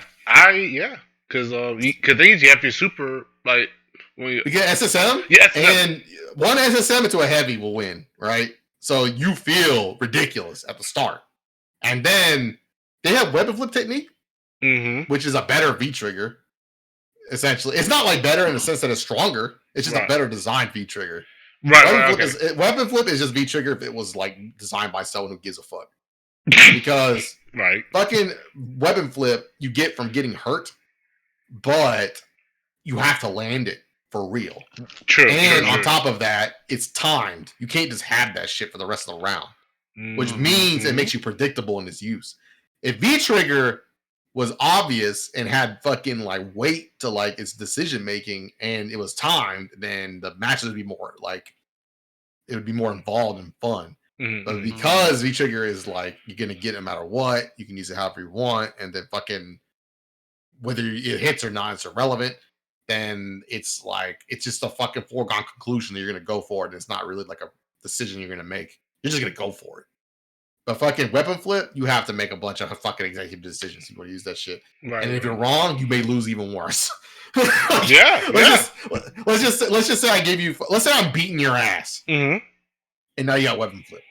Obviously, you can land it on me by doing a throw, but guess what? I knew you were gonna do that shit because it's fucking obvious. I dodge. You lose all round now. You just lost all round because you want to land weapon flip, and this does not make weapon flip weak, by the way. That's the thing, is that weapon flip is insanely busted. You practically can win a whole round off of it. Right. But it's also weighted by the fact that you could also lose the whole round off it. So it makes sense that a combat mechanic is weighted in a way where you could lose with it or win with it, and they're equal. It's not like, this is just a part of the game. I will win every time. You could have weapon flip and not even use it. You could just use the Yeah. There's a lot of really smart ways to use weapon flip, that don't involve just doing some shit and then praying. Right. And But fucking 5 fucked it up because you just might as well always V-trigger. And then if it works out good, you win. If it doesn't, then good, you're still plus. And if that don't work out, then I guess you just gotta figure out how to make it plus again. Actually, and then, if you fuck that up, then you lose. but actually, speaking of, because recently you guys had a tournament, Shadows, about a tournament without B triggers. Oh yeah, we did have an event. We hosted one with I hosted one with Untamed Gaming. It was called the No V Trigger tournament. I did with Street Fighter Five. It was very interesting. First of its kind, and I saw people instinctively still activate the V Trigger, but they gave up the round. Yeah. If you activate the V Trigger, you give up the round to your opponent. So when I saw, seeing people have that automatically programmed into their mind just to do it, and they say, "Oh, dang, I did it." They put in the chat, "Oh, I did it by accident. Oh, dang, my bad." It's just that goes to show you that the mental conditioning of that game, that's what it's affecting its players. Hmm. Because if you couldn't break that habit during that event, that kind of set the tone of how you're programmed, and you got kind of like a run track mind of playing Street Fighter Five, of that's how you play. Hmm. Because if you couldn't break the habit of not activating V trigger, that's a that's interesting, because we saw a lot of different, like, in the VOD, the video on demand, it's still up. I mean, if people want to go and take a look at that tournament and see how it is, and I'll gladly link it too, as well after this, if Oh people want to yeah, watch it. yeah. Because That's not that yeah. crazy though, right? To me, because obviously, if you've been trained to use as the most powerful tool you have in your arsenal for years, then you're always gonna fucking default to it. I mean, not I know some good Guilty Gear Exart players Hmm. that play Kai Kisuke, who is fucking brainless character, and they fucking because Stun Edge into YRC is such a strong neutral tool that like requires zero thought, and it's like a zero sum scenario where you just win out no matter what. Because if they jump, then you punish them, and then if they stay on the ground, you're plus Okay, 8. okay, You're plus okay. 80. Dang. You're either plus like 56 or they jump and you punish them. Good There's lord. like a no. There's a no win. It's a no lose scenario. Obviously, I'm saying hyperbole, but really it's like that. It truly is like that. If you can, like, there is some things you can do about it, like you can reverse YRC, but it's in the end, Kai is the one that's gonna win that shit. And that tool is so strong that most players will just fucking use it without, like, they just do it. There's one character in that game they can't do it to, named Jacko, because she can make a shield that just beats all projectiles, and that's the only character in the game that got some shit like that. But you know what? They fucking do it anyway, and it doesn't work. But they're just so ingrained. These are good players, and they will still do it because they just fucking they're just so used to having their way Right. with this super busted tool A set game plan. They got that an they just idea. don't fucking think that. Wait a minute, this is the one character in the game I can't do it to. Interesting. And then they do it again in the next round. So, like, I don't blame the fucking Five Guys for doing it, because they've been doing fucking Stand Fierce with V-Trigger for 4 years. Why wouldn't they do it? It's like the best decision to make ever in all scenarios. If you're close enough to land Stand Fierce, you're close enough to fucking pack. You're already in the fucking scenario in your brain that you're gonna go for V-Trigger. Unless you're fucking playing Candy or some shit where you can actually hit confirm. If your character can't hit confirm, like, for real, then you're just gonna go for it. But if you can't hit confirm, then you're just gonna go. You're just gonna fucking wait till it does work. But It's an I don't. easier option. I mean, I'm not gonna say dumb down Street Fighter, but it's more a line of being more accessible to playing. Like that, I think that's one of the key words that we were talking about, is being accessible to other players, bringing them in, right? But there's a monkey paws effect to that as well, because Painbot was saying earlier, it's like, the kids ain't want to touch the game. So it'll be definitely interesting to see how Street Fighter 6 is gonna launch and route out there. So before we get into the Street Fighter 6 talk, one more thing I want to ask for Street Fighter 5, and then we can leave it behind from there. And Painbot, do you have a most memorable moment let's do 2 games. Let's do Ultra Street Fighter 4, and then we'll do Street Fighter 5. Um, I'll go ahead and get my Street Fighter 4 out the way, and that was winning the last KIT with Ferte, Mhm. the RSF, and then for Street Fighter 5, I'm gonna say one of them is I was playing against Painbot at Access Replay. We were playing I think this was early season 2, Street Fighter 5, and I think because you were using Geef, and I was playing Ed, and this was Ed when Ed was absolute dog water, like easily the worst character in the game. Right? It took a couple of seasons for him to get good, but Are you early telling me early that Ed is worse than the Geef? back then, yeah, Hell no. back then, yes, Nah. yes, and I'm gonna tell you exactly why. Geef Because is so bad that Idazan changed his name. look, I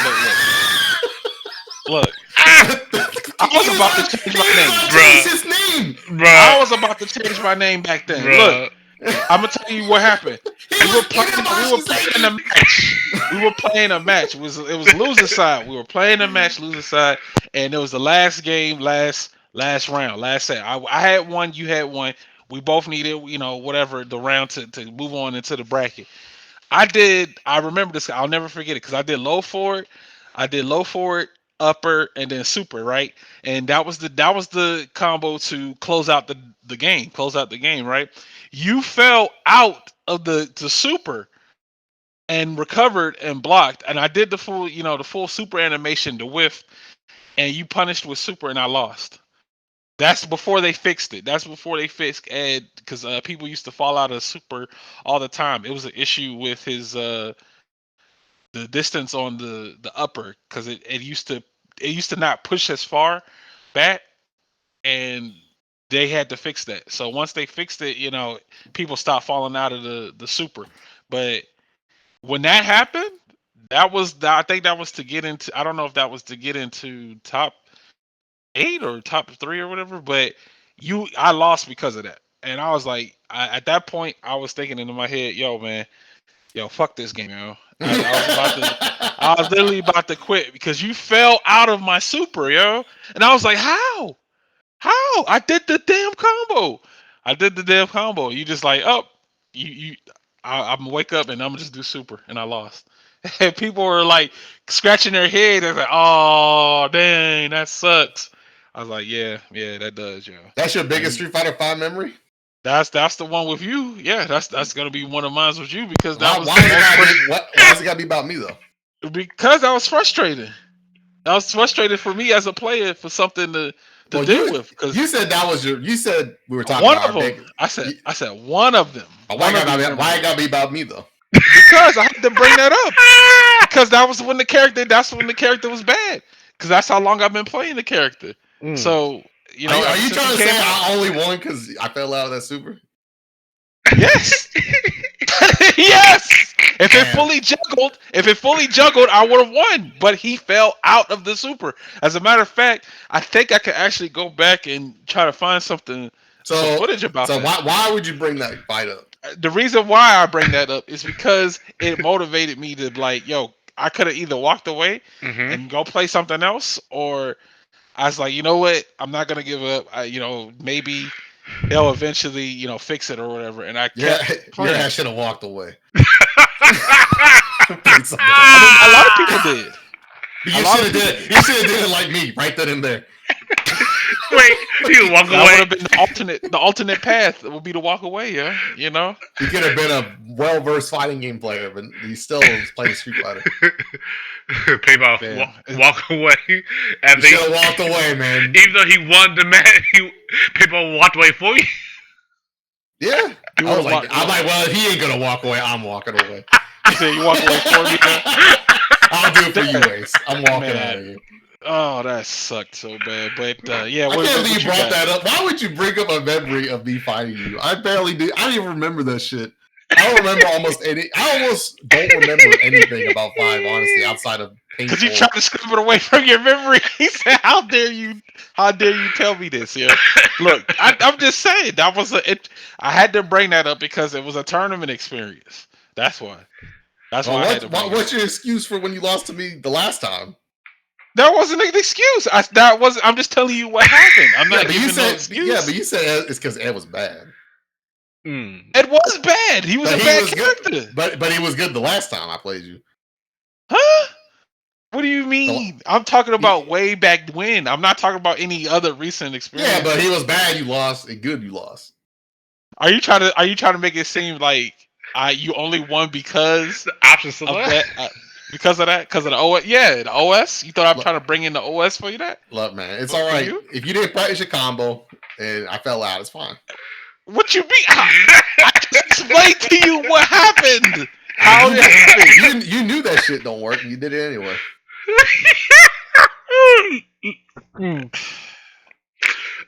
Okay. You didn't see me do fucking jab super because I know that shit don't work.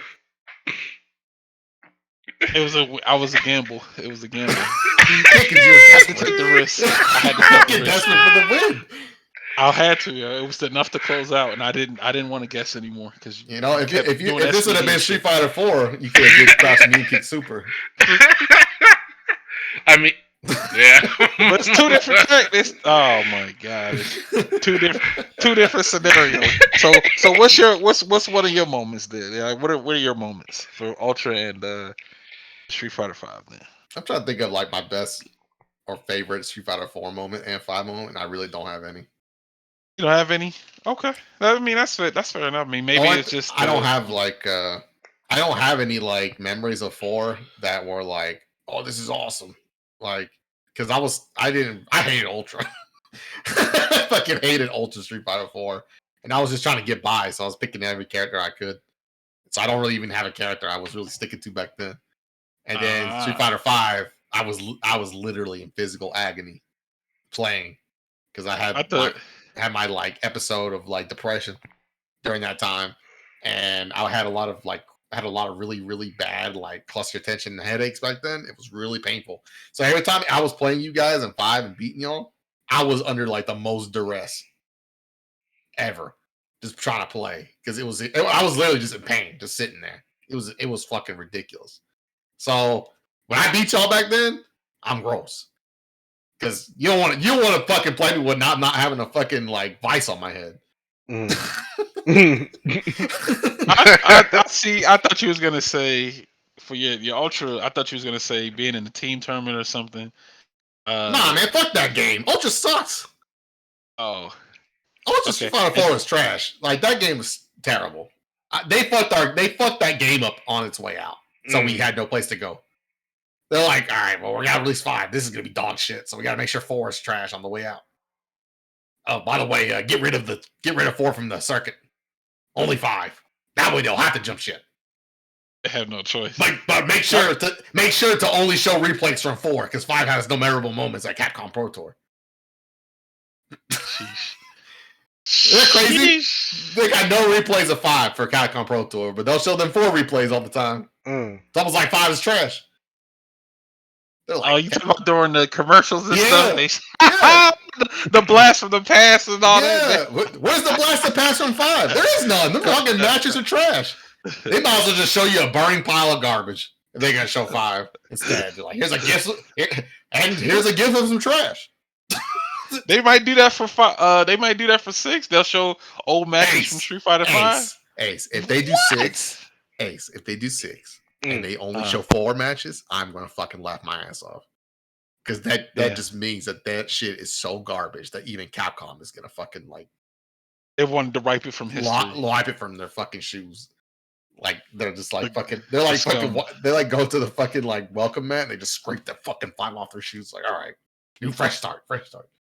Nah, if they do that, that's crazy. I'm like, damn, they don't even recognize it. Oh my god. I mean, what is the replay gonna be? Some guy losing and doing V trigger? Like what? He activated V trigger. He activated V trigger. It's kind of their replays are trash. 5 is like the shit, like the worst shit to watch on a replay. Is it gonna kill?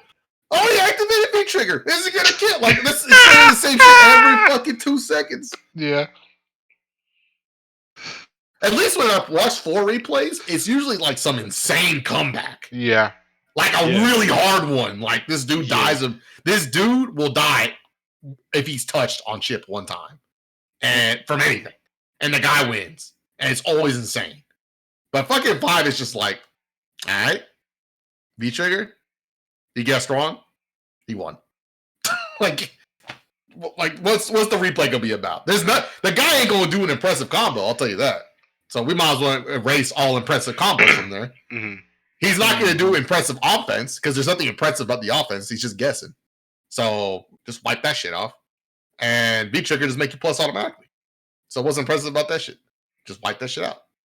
At least in 4, if you had to navigate like a really clutch scenario in 4, it's so easy to die in 4 for anything when you have a low health deficit. It's also really hard to win from a deficit in 4 as well, because that threshold of having low health in 4 is really hard to dance around, because people can convert off of anything. And even when they're winning, right? You don't have to save your conversions for when you're losing, like in 5.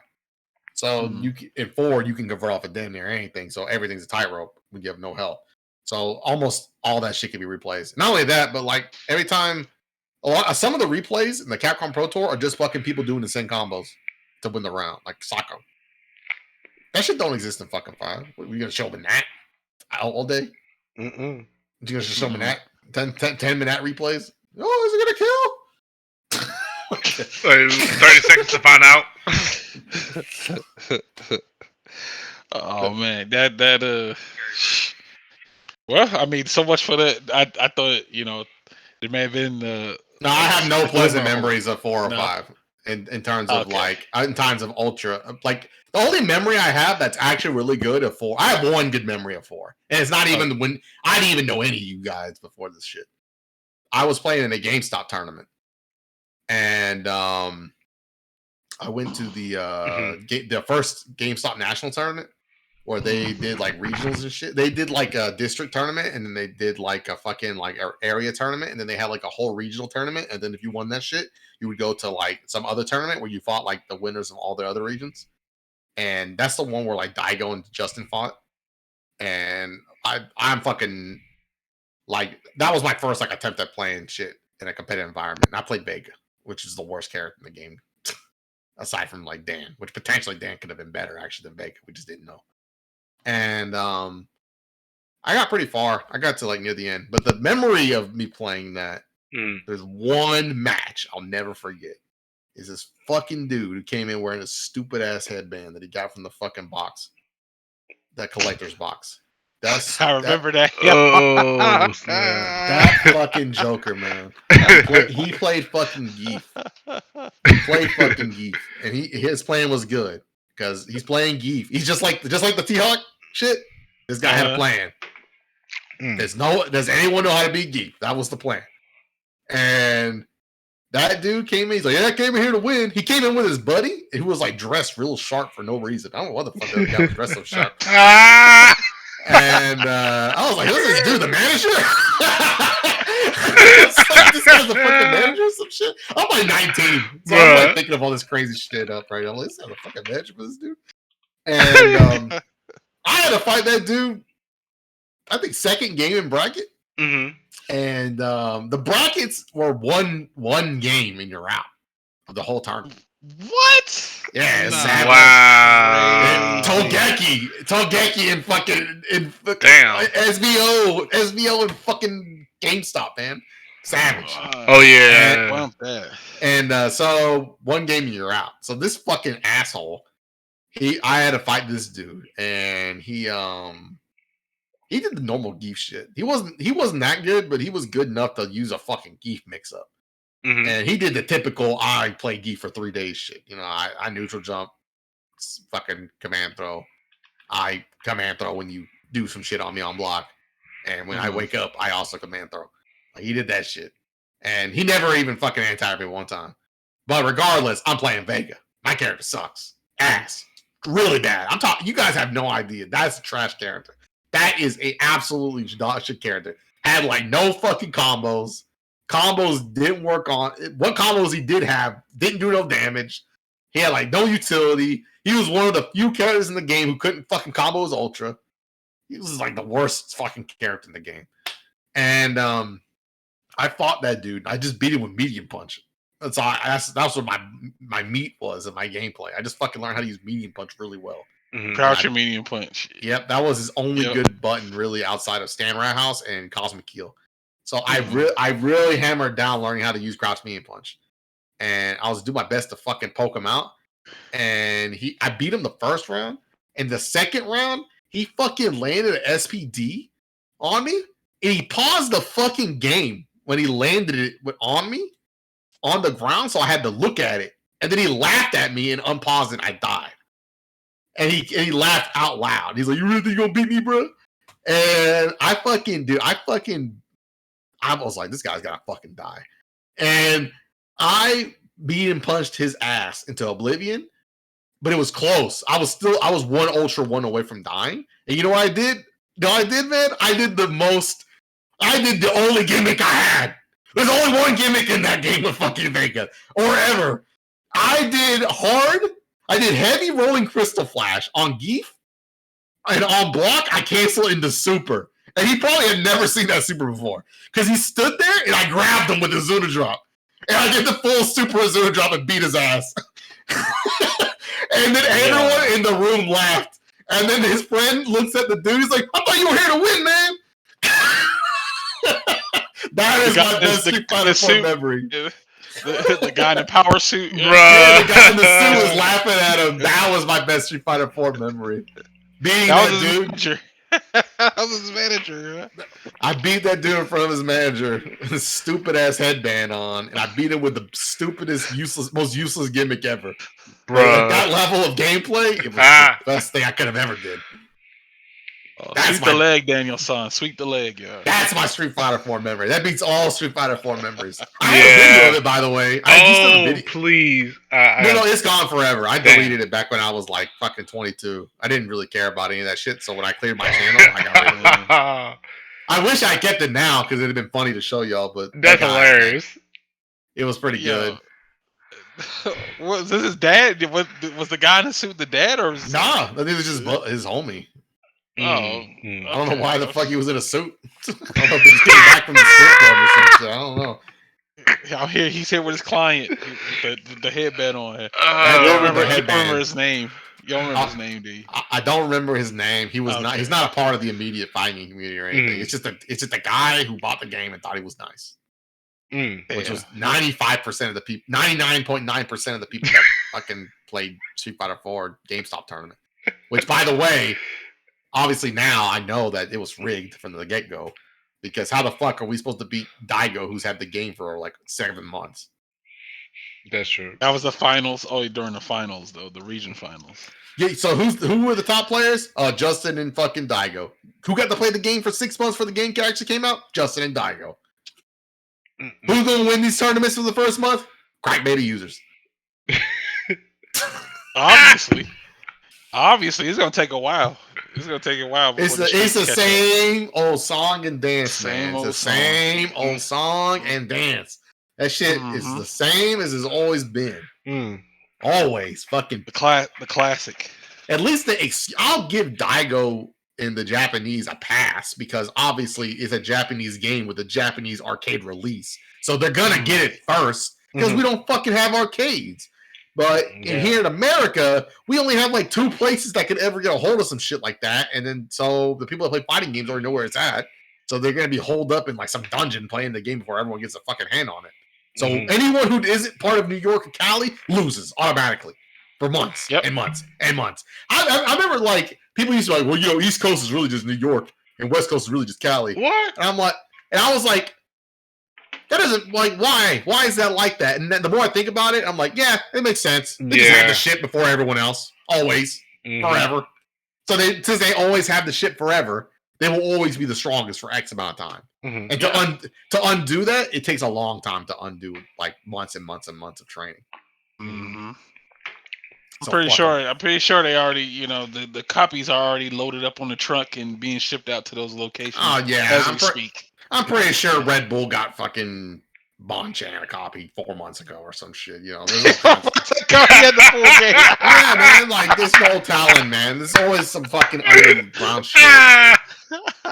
I wouldn't put it past him. Fucking F Champ had fucking Marvel 3 for the shit even came out, and Yeah. Oh my gosh. Yeah, that's.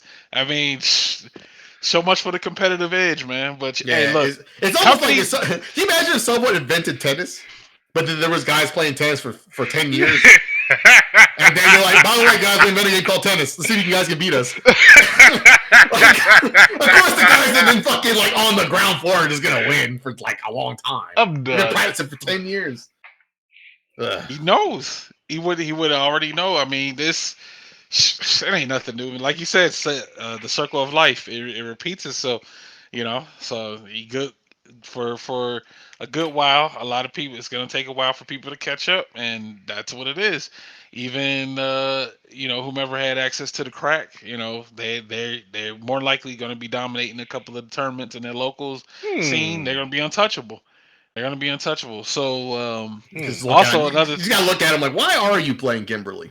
Interesting. Interesting. You secondary jury as well, eh? Interesting. You had a lot of setups for 2 characters in the first day. Yeah. How'd you hit that 18-piece combo with Guile there? How did you? Yeah, I was saying. What's going on here? Very peculiar subset of mains are within this particular category. Yeah, my friend. Big E staff is gonna be like, "Hey, we need you to come with us." What I do? Oh Please kindly eject this crack abuser. Yeah, just come with us. Yeah, we've seen enough. We've been watching. How we been watching you? That spray can mix is a little too good. I need you to step back, sir. Sir, we know that we already see it. The first cross up we're seeing, we got to question it. So we throwing the flag on the play. He was like, wait a minute, did this man just wait? How did he throw the can, cross up, and then jump on the wall? And like, yo, what's going on over here? What's the perfect side of Boone doing, bro? Nah, nah, get that out of here, man. But that's just the nature of the show. That's the nature of show business, man. Esports is with people who get access to this stuff, and it's always the same cycle, the same group of players, the same states. It's just that these regions have to be the most dominant because of that, So if they already have, if people already have copies of it, obviously they can't stream it or they're gonna get banned. But I'm pretty sure somebody's gonna snitch on themselves and accidentally, quote unquote, stream it. Hey guys, I got the full version of the game. Check this out. That actually happened on Legend of Zelda recently, and they posted on Twitter. Reggie, who don't even work for Nintendo anymore, got him gone. Like Capcom would be the same case. They did post that announcement, like, "Hey, look."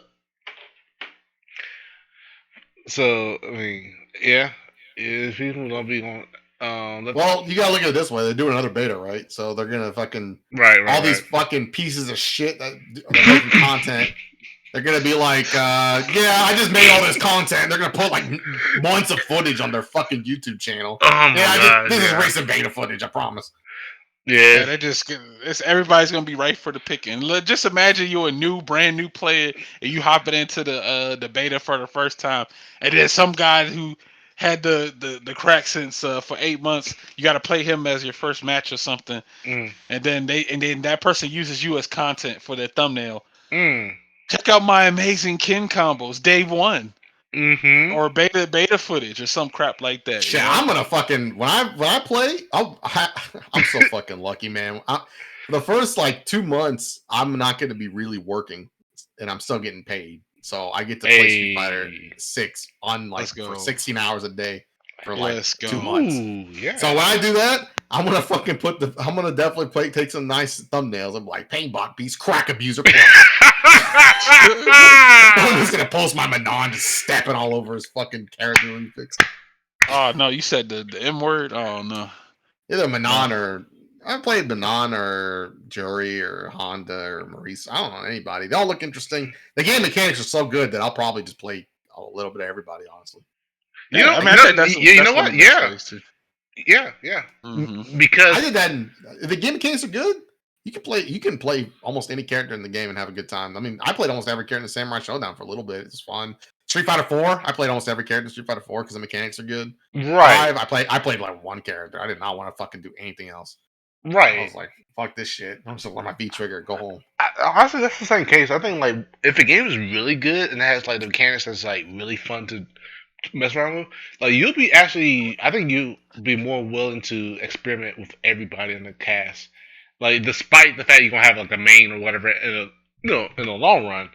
But I think that's what really helps determine like what if the game is really good. Like, oh, this game is so much fun.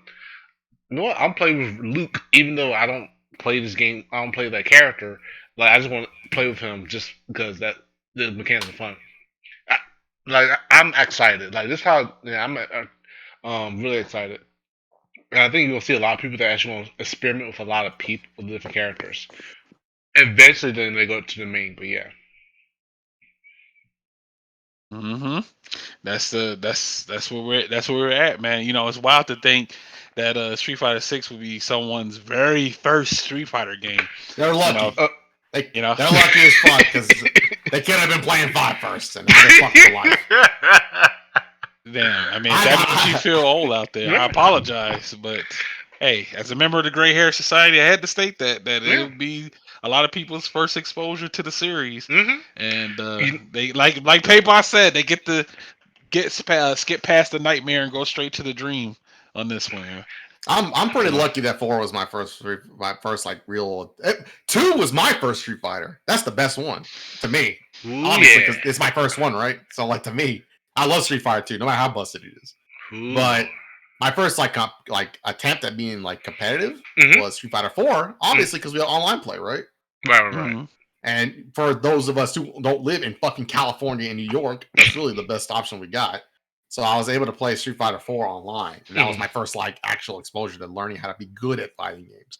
But my first fighting game was Street Fighter 2, and that game was obviously. I mean, you could talk shit about all you want, but that game's revolutionary. I mean, we have a scene now for Street Fighter 2. Like, literally, actually, people asking around for Street Fighter 2 matches at the tournament in April. So yeah, like I'll bring it back. This is a good game. I'll play anyone who wants to play Street Fighter 2. I love that game. I could pick almost everyone in the game and have a good time, except for Cammy. Fair. Oh yeah, play Cut West. Jesus Christ. That kid. Man, he bullied me, man. When I played him, I said, "Yo, this is unnecessary." I said, "All this Honda nonsense, nah." He better pick Vega because he ain't gonna win. No, he picks everybody. He knows. That's what I'm saying. I'll beat everybody with Sagat except for Vega and like Dawson. I'm sorry. Like he picks everyone, old and new. He knows like that game inside out. Like, I mean, he's 45 years old, but yeah. Look, man, I only pick one character. Sagat. All right. He knows that. He definitely knows that. You better know that. I'm telling you, man. Look, Retro, I've been down this road with you so many times. You keep hyping somebody up, and then I meet them, and I'm just like, all right. I can't. Okay. You know what? Okay. I'm gonna keep my mouth shut. And look, I ain't arguing. You gotta see this guy. And he just does like a crouch and medium Hadouken. I'm like, all right.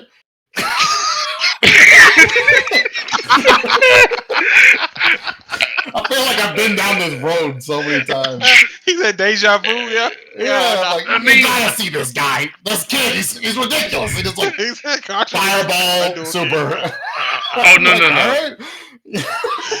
Oh my god, bro. I like Retro's enthusiasm, bro. It's just like I like the energy, man. I like the idea that Retro is plucking these fucking legends out of nowhere, and no one knows about them. And then I'm like, this is just a guy. He's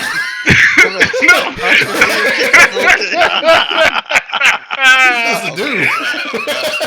He's cool though. He's a cool guy. That's how I feel. This guy's pretty cool though. Okay.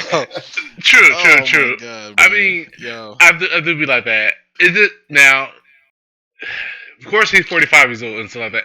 Now, I think like of all the guys who play Street Fighter 2, he probably y'all guys are on the same level. I'll say that. I'll say it like that. Versus like he's way super good.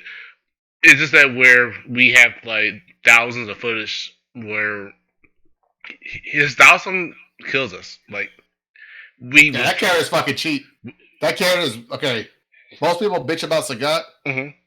That fucking character, man, is fucking 10 times cheaper than Sagat. So that son of a bitch, Dawson and fucking Vega are so ridiculous. He in plays that damn Vega. game. Oh no, he knows the Honda is his like main character. I'm like I couldn't do nothing against Honda. Like and then he started telling me a lot of like he You knows gotta like be able to hit a frame. You have to be able to hit a fucking reversal. If no you he, can't hit a reversal, which is a one, which you have to mhm. time it in that game, you lose. Yeah, You just lose. He's very super turbo knowledgeable. I would say that like um Marco played him. Marco yeah Kraken yeah Cubwest just like run through us like it's nothing. Like he's in that same y'all guys in pretty much the same generation for like the competitive scene for Super Turbo. Like that's what I'm telling you about. When he knew about this thing about T Hawk that we told me the option select situation, I can go on for days about Cut West. Like I'm actually like legit serious.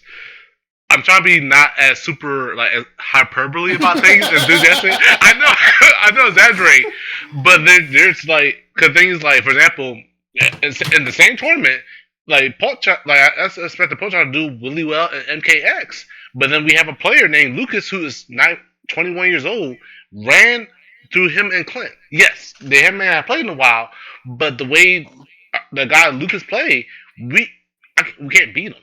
And then he beat Pochak so bad after the third game, Pochak started a rematch, and Lucas told him that it was over. And Pochak was like, "Wait, what?" And Lucas was like, "Yeah, I 3-0'd you." Like that's how intense it is. Like I think we're slowly now getting players that actually like know way more in depth stuff like you guys do, and we're finally getting to that point where hey, we can actually get players that really know their shit and teaching us a lot of stuff. So but of course, when Street Fighter Five, excuse me, Street Fighter Six and stuff coming out, and of course, that's going to be open to everybody. But yeah, no, best believe I'm also enthusiastic, but I'm learning to observe and trying to like no, definitely like learn a lot with people that I play with to where they're like, you know what, this person, yeah, they know way more about this game than any of us does. And then when it comes to like, I think they can deal with Atlanta and maybe beyond that. Just saying. I'm trying to be more observant. But I got you though.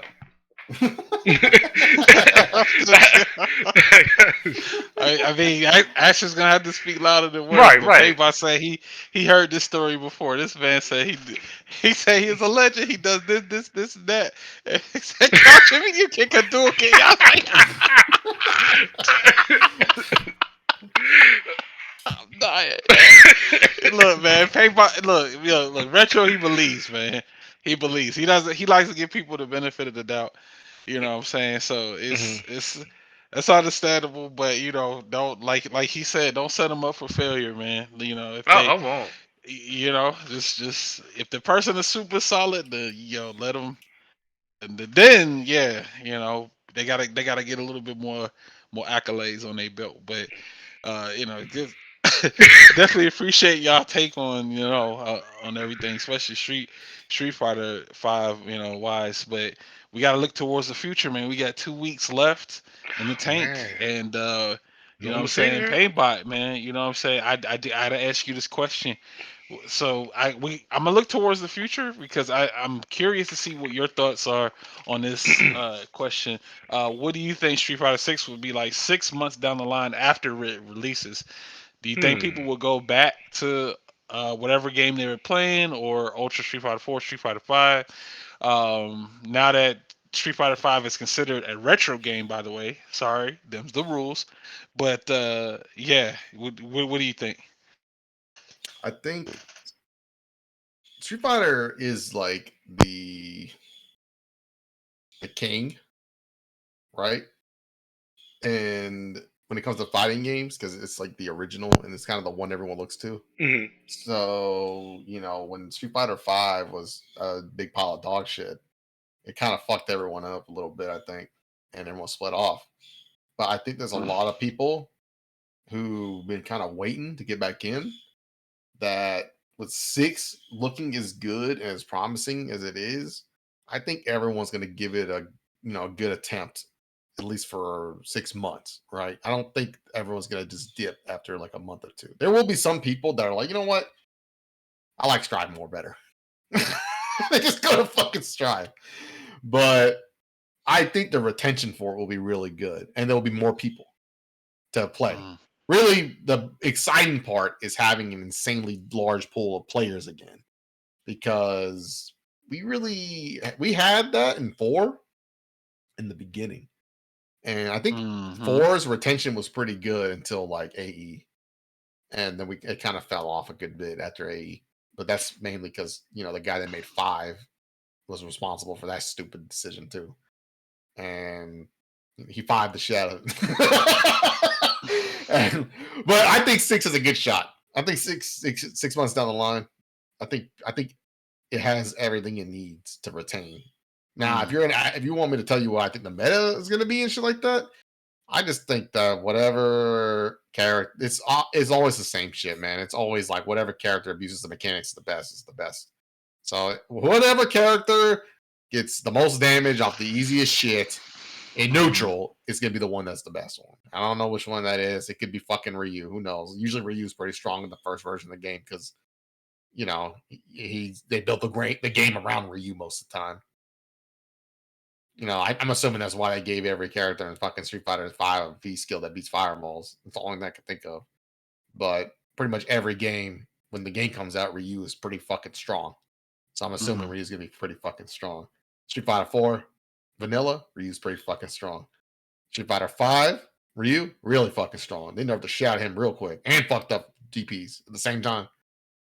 And that's how strong Ryu was. They got rid of a whole mechanic for everybody. Like, let that be a lesson to you other fucking footsie characters. I better not catch you having invincible moves ever again. And so 6 is probably the same thing. I'm pretty sure Ryu gonna be pretty fucking strong. The games are pretty much balanced always around Ryu in a way, and he always ends up really strong at the start or upper echelon character, and then as they make more characters they all beat Ryu, then he kind of mellows out. So that's my prediction. A lot of people are going to like the game. There's a lot of stuff for people to do, and there's going to be a ton of content. So I think it's going to be alive and well 6 months from now. Maybe some people don't like it. Obviously, it's not going to be for everyone. It's always how it's going to be. But I think a lot of people that are going to try it will probably enjoy it, unless they don't like looking stupid.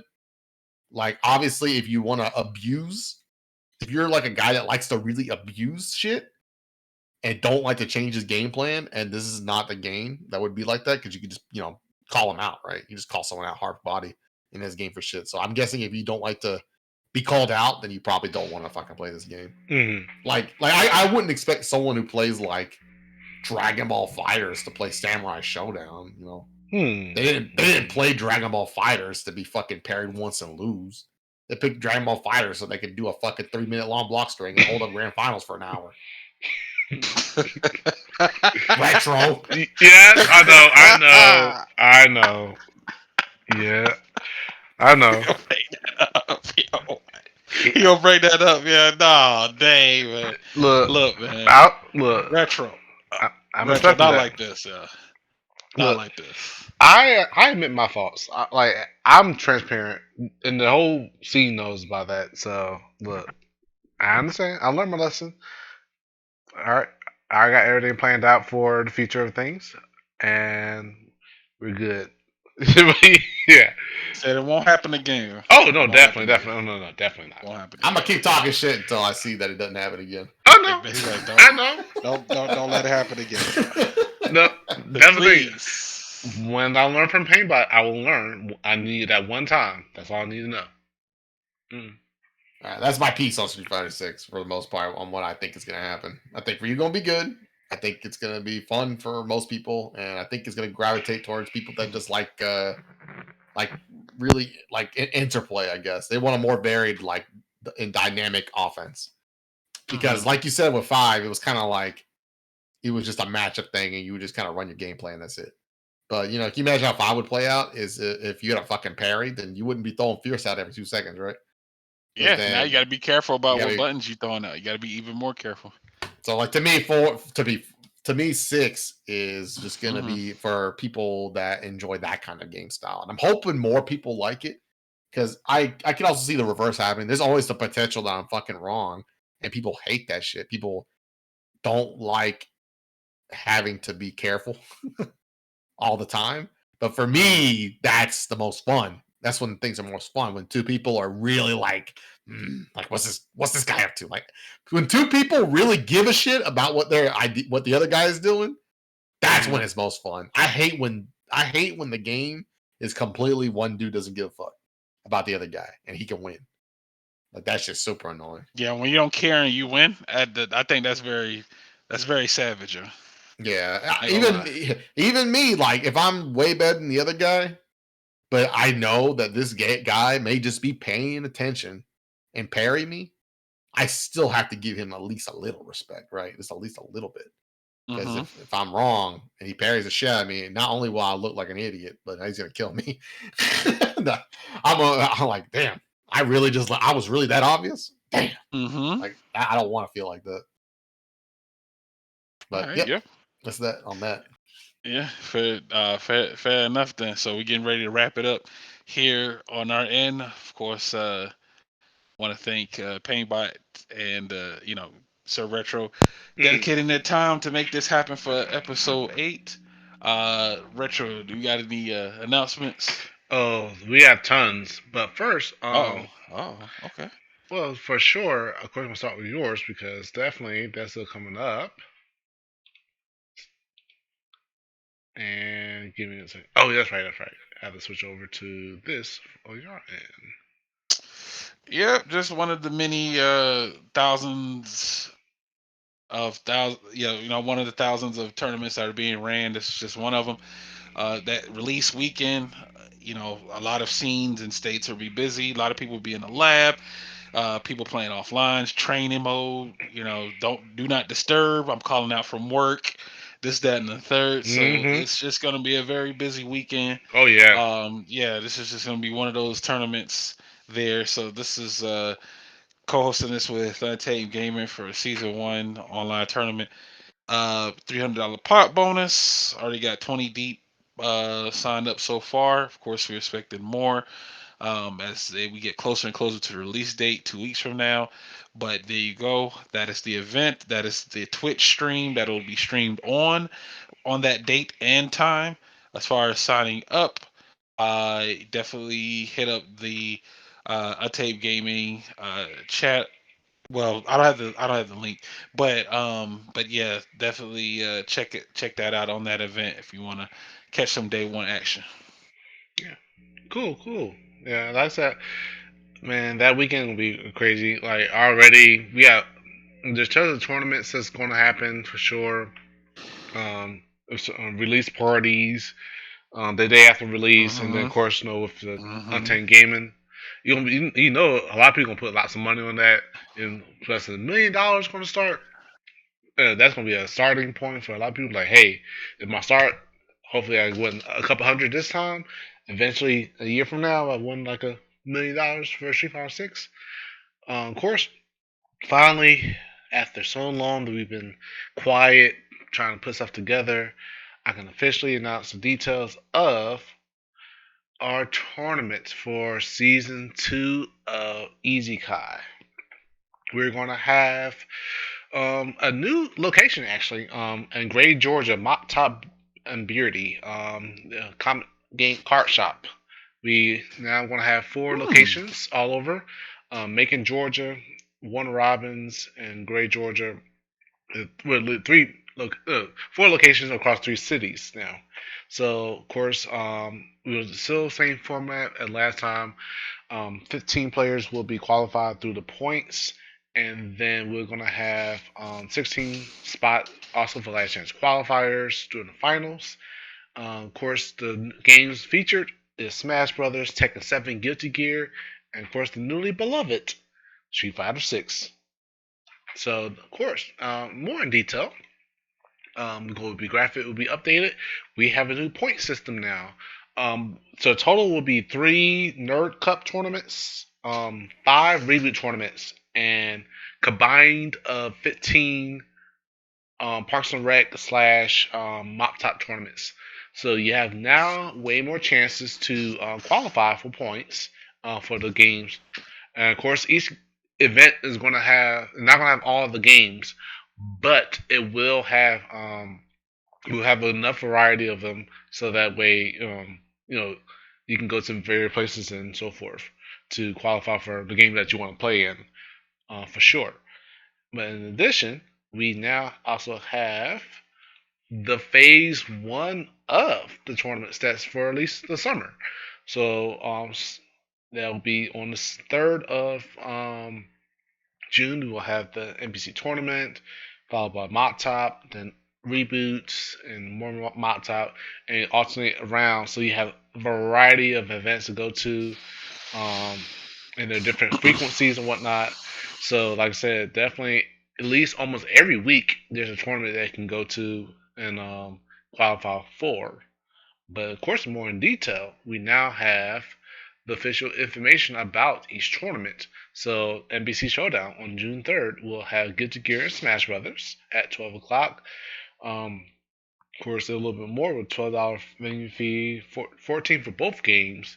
Of course, the signups and everything, the links are all open now to go through. So you can look them up and sign in, pre-register, and yeah, we good to go. So that'll be MCC Showdown. Then we now also have the MBT Mop Top and BRD's spell check, which is a Smash tournament. So the Smash players that want to qualify in Gray, Georgia, we have that location now. As part of it, welcome to the scene. Of course, June 10th starts at 3, and of course, it's part of the tour as well. Last but not least, this is going to be the day that we definitely going to embrace it, because this will be the official debut of Street Fighter 6 at Reboot. Street Fighter 6 only at this tournament. So we're gonna have it starts at 5:30, same prices as always, June 17th, and part of the tour. So you get points for this. So definitely looking forward to a lot of people to come through. We're expecting that. Details about it, we will have actually hopefully either console. We're going to be in the current generation of consoles between PS5 and Xbox Series S. I can confirm that. We've been working on that to be officially part for the game. So we'll be up having more optimal specs and setup. So looking forward to that. We entering this new era of competition, looking for the new generation of players to come through, and everything. Um, I think there's one more thing. Let's see. Should we do the about the episode or should we do a video? Yeah, just about the really quick about the episode. So, yeah, so originally the plan for this was to try to wrap up season 2 before Street Fighter 6 comes out. We were thinking about just like, okay, we'll conclude season 2 and do a season 3 after like a month or so after the game comes out, because then that way people will be used to it by now, and then we Mm-hmm. can get feedback on how people feel about the game and a better understanding of what scenes are going to be looking like. I know some people wanted to come back and do like a follow up to see how it feels, how they feel about the game a month or so later. So it'll be like a break for us. But yeah, the season finals is definitely confirmed.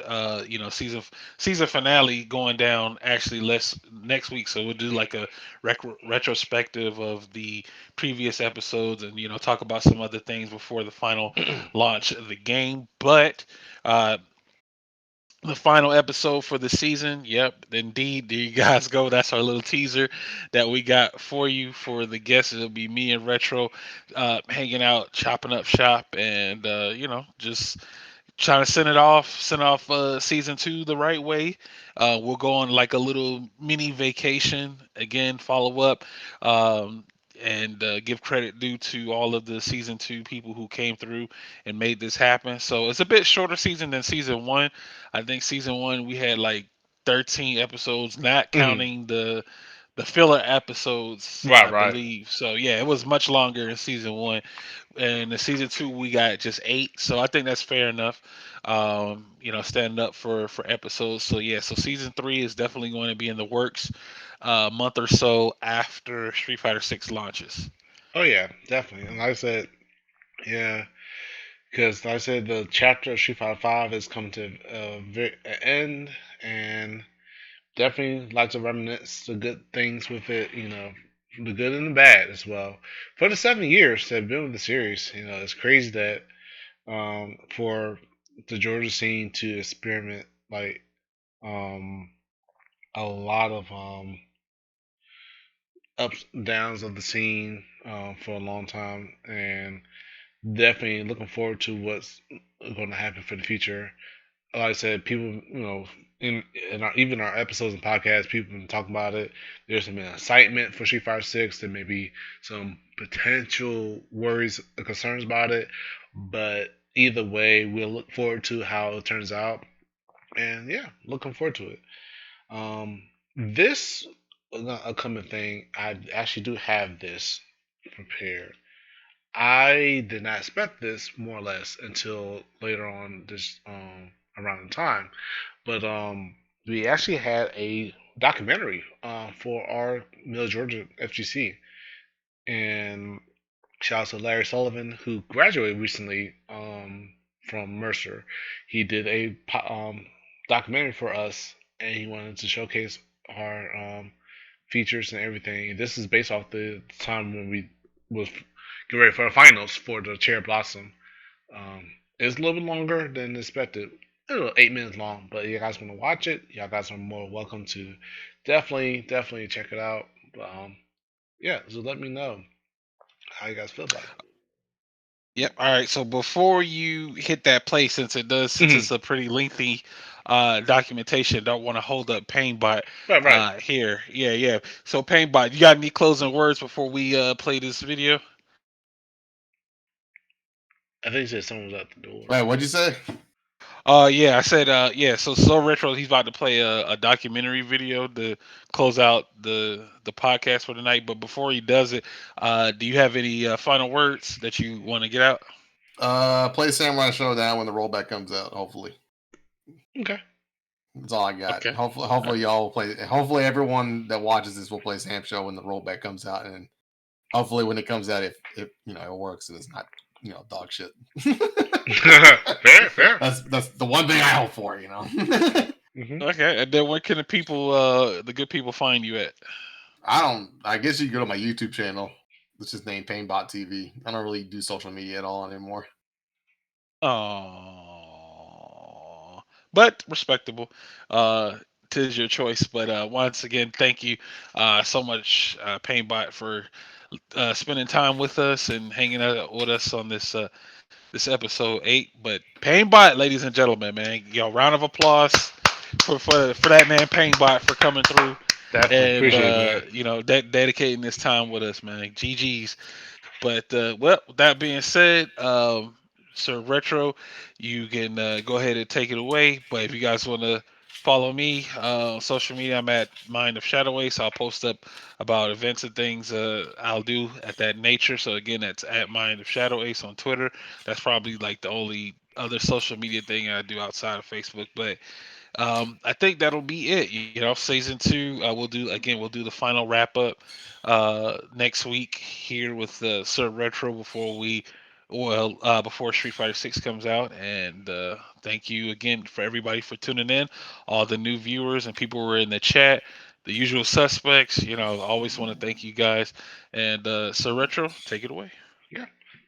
Once again, I was a little shout out to Joshua. Thank you for the 100 bits. Appreciate the love, show some support.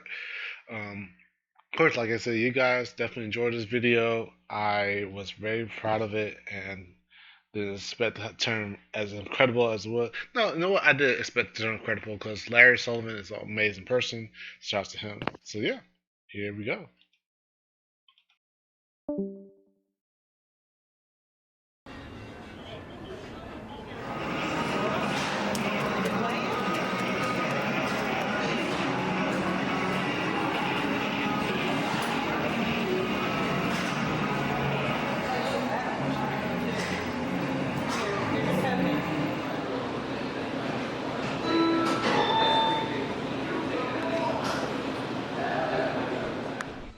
Oh yeah, my name is Kirkland Dent, and I am the head tournament organizer of the Middle Georgia fighting game community.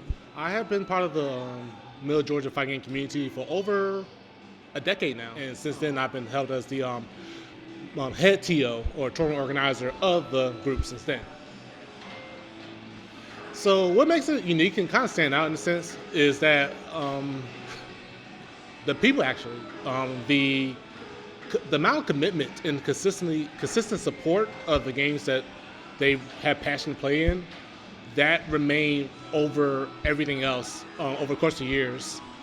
For ups and downs, a lot of people underestimate what goes into, especially a player's mind and how they actually play the games. It's interesting because when you play it casually, you don't think about the specific movements or specific buttons or sequences or anything like that.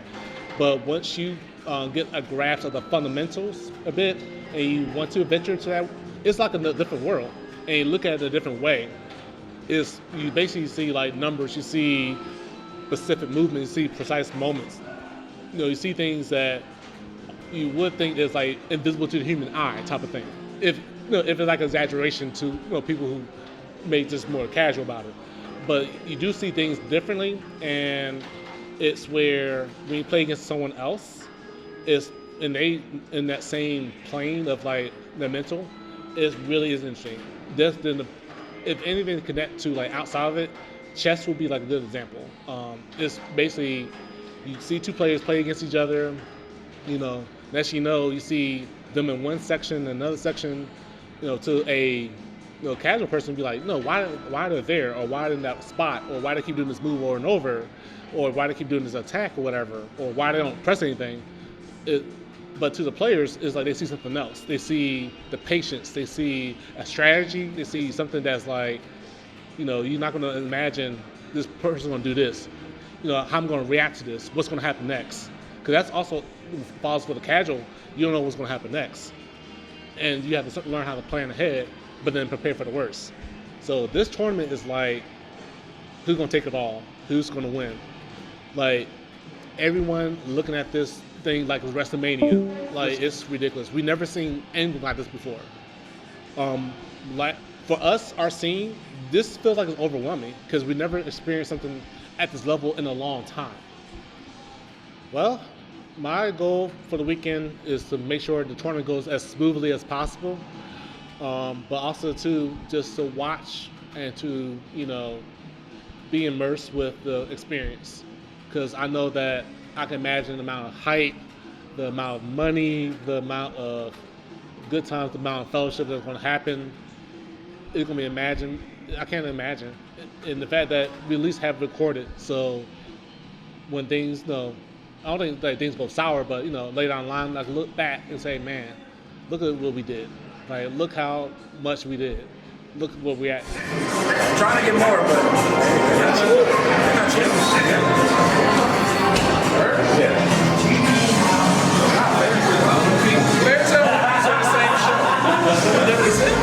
yeah, man.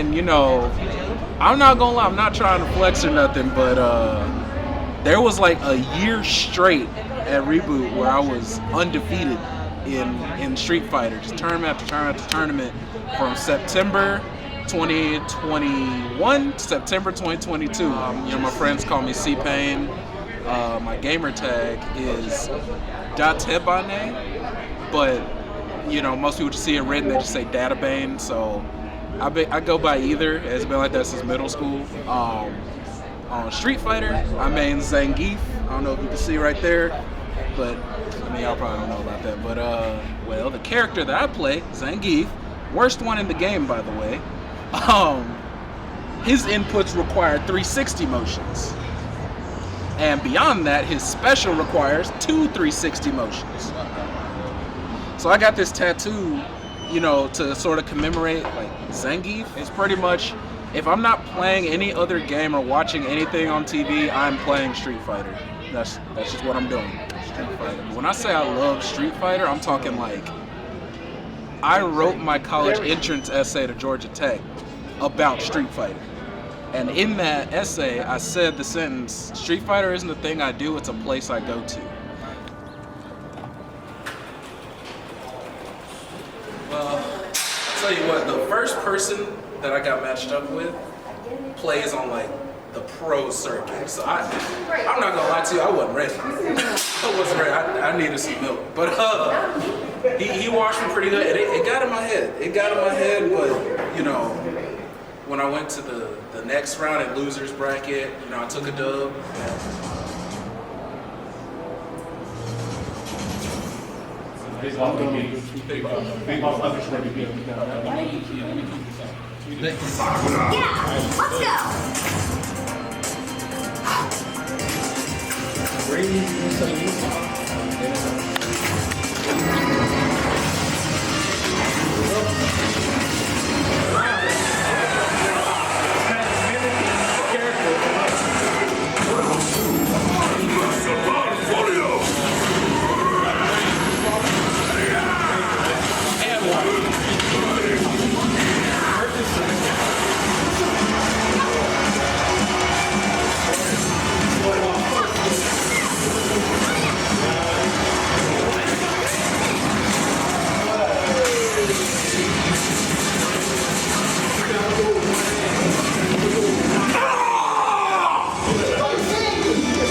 Kind of brought my spirits back. I went into my usual theatrics. And so now I get into the losers bracket top 8. And the guy I'm going up against, I have never beaten. I've never taken one game off of him. And in there, I took off 2, almost 3. Went to the last round, tiny held him. Just couldn't quite close it out. Hey, that's all right. Just gonna keep pushing.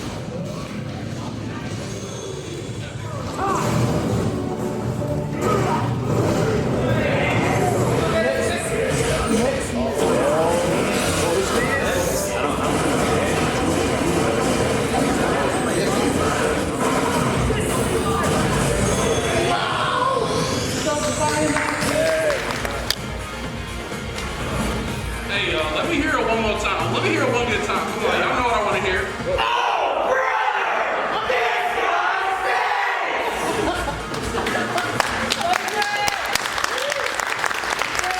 At this point, I'm looking forward to Street Fighter 6. I think my journey with Street Fighter 5 has come to an end, and I'm okay with that. So we're talking about the end of the movie. This the part, after the credits, it's in black and white. It's gonna say, Chris Payne went on to take the Capcom Cup 2024.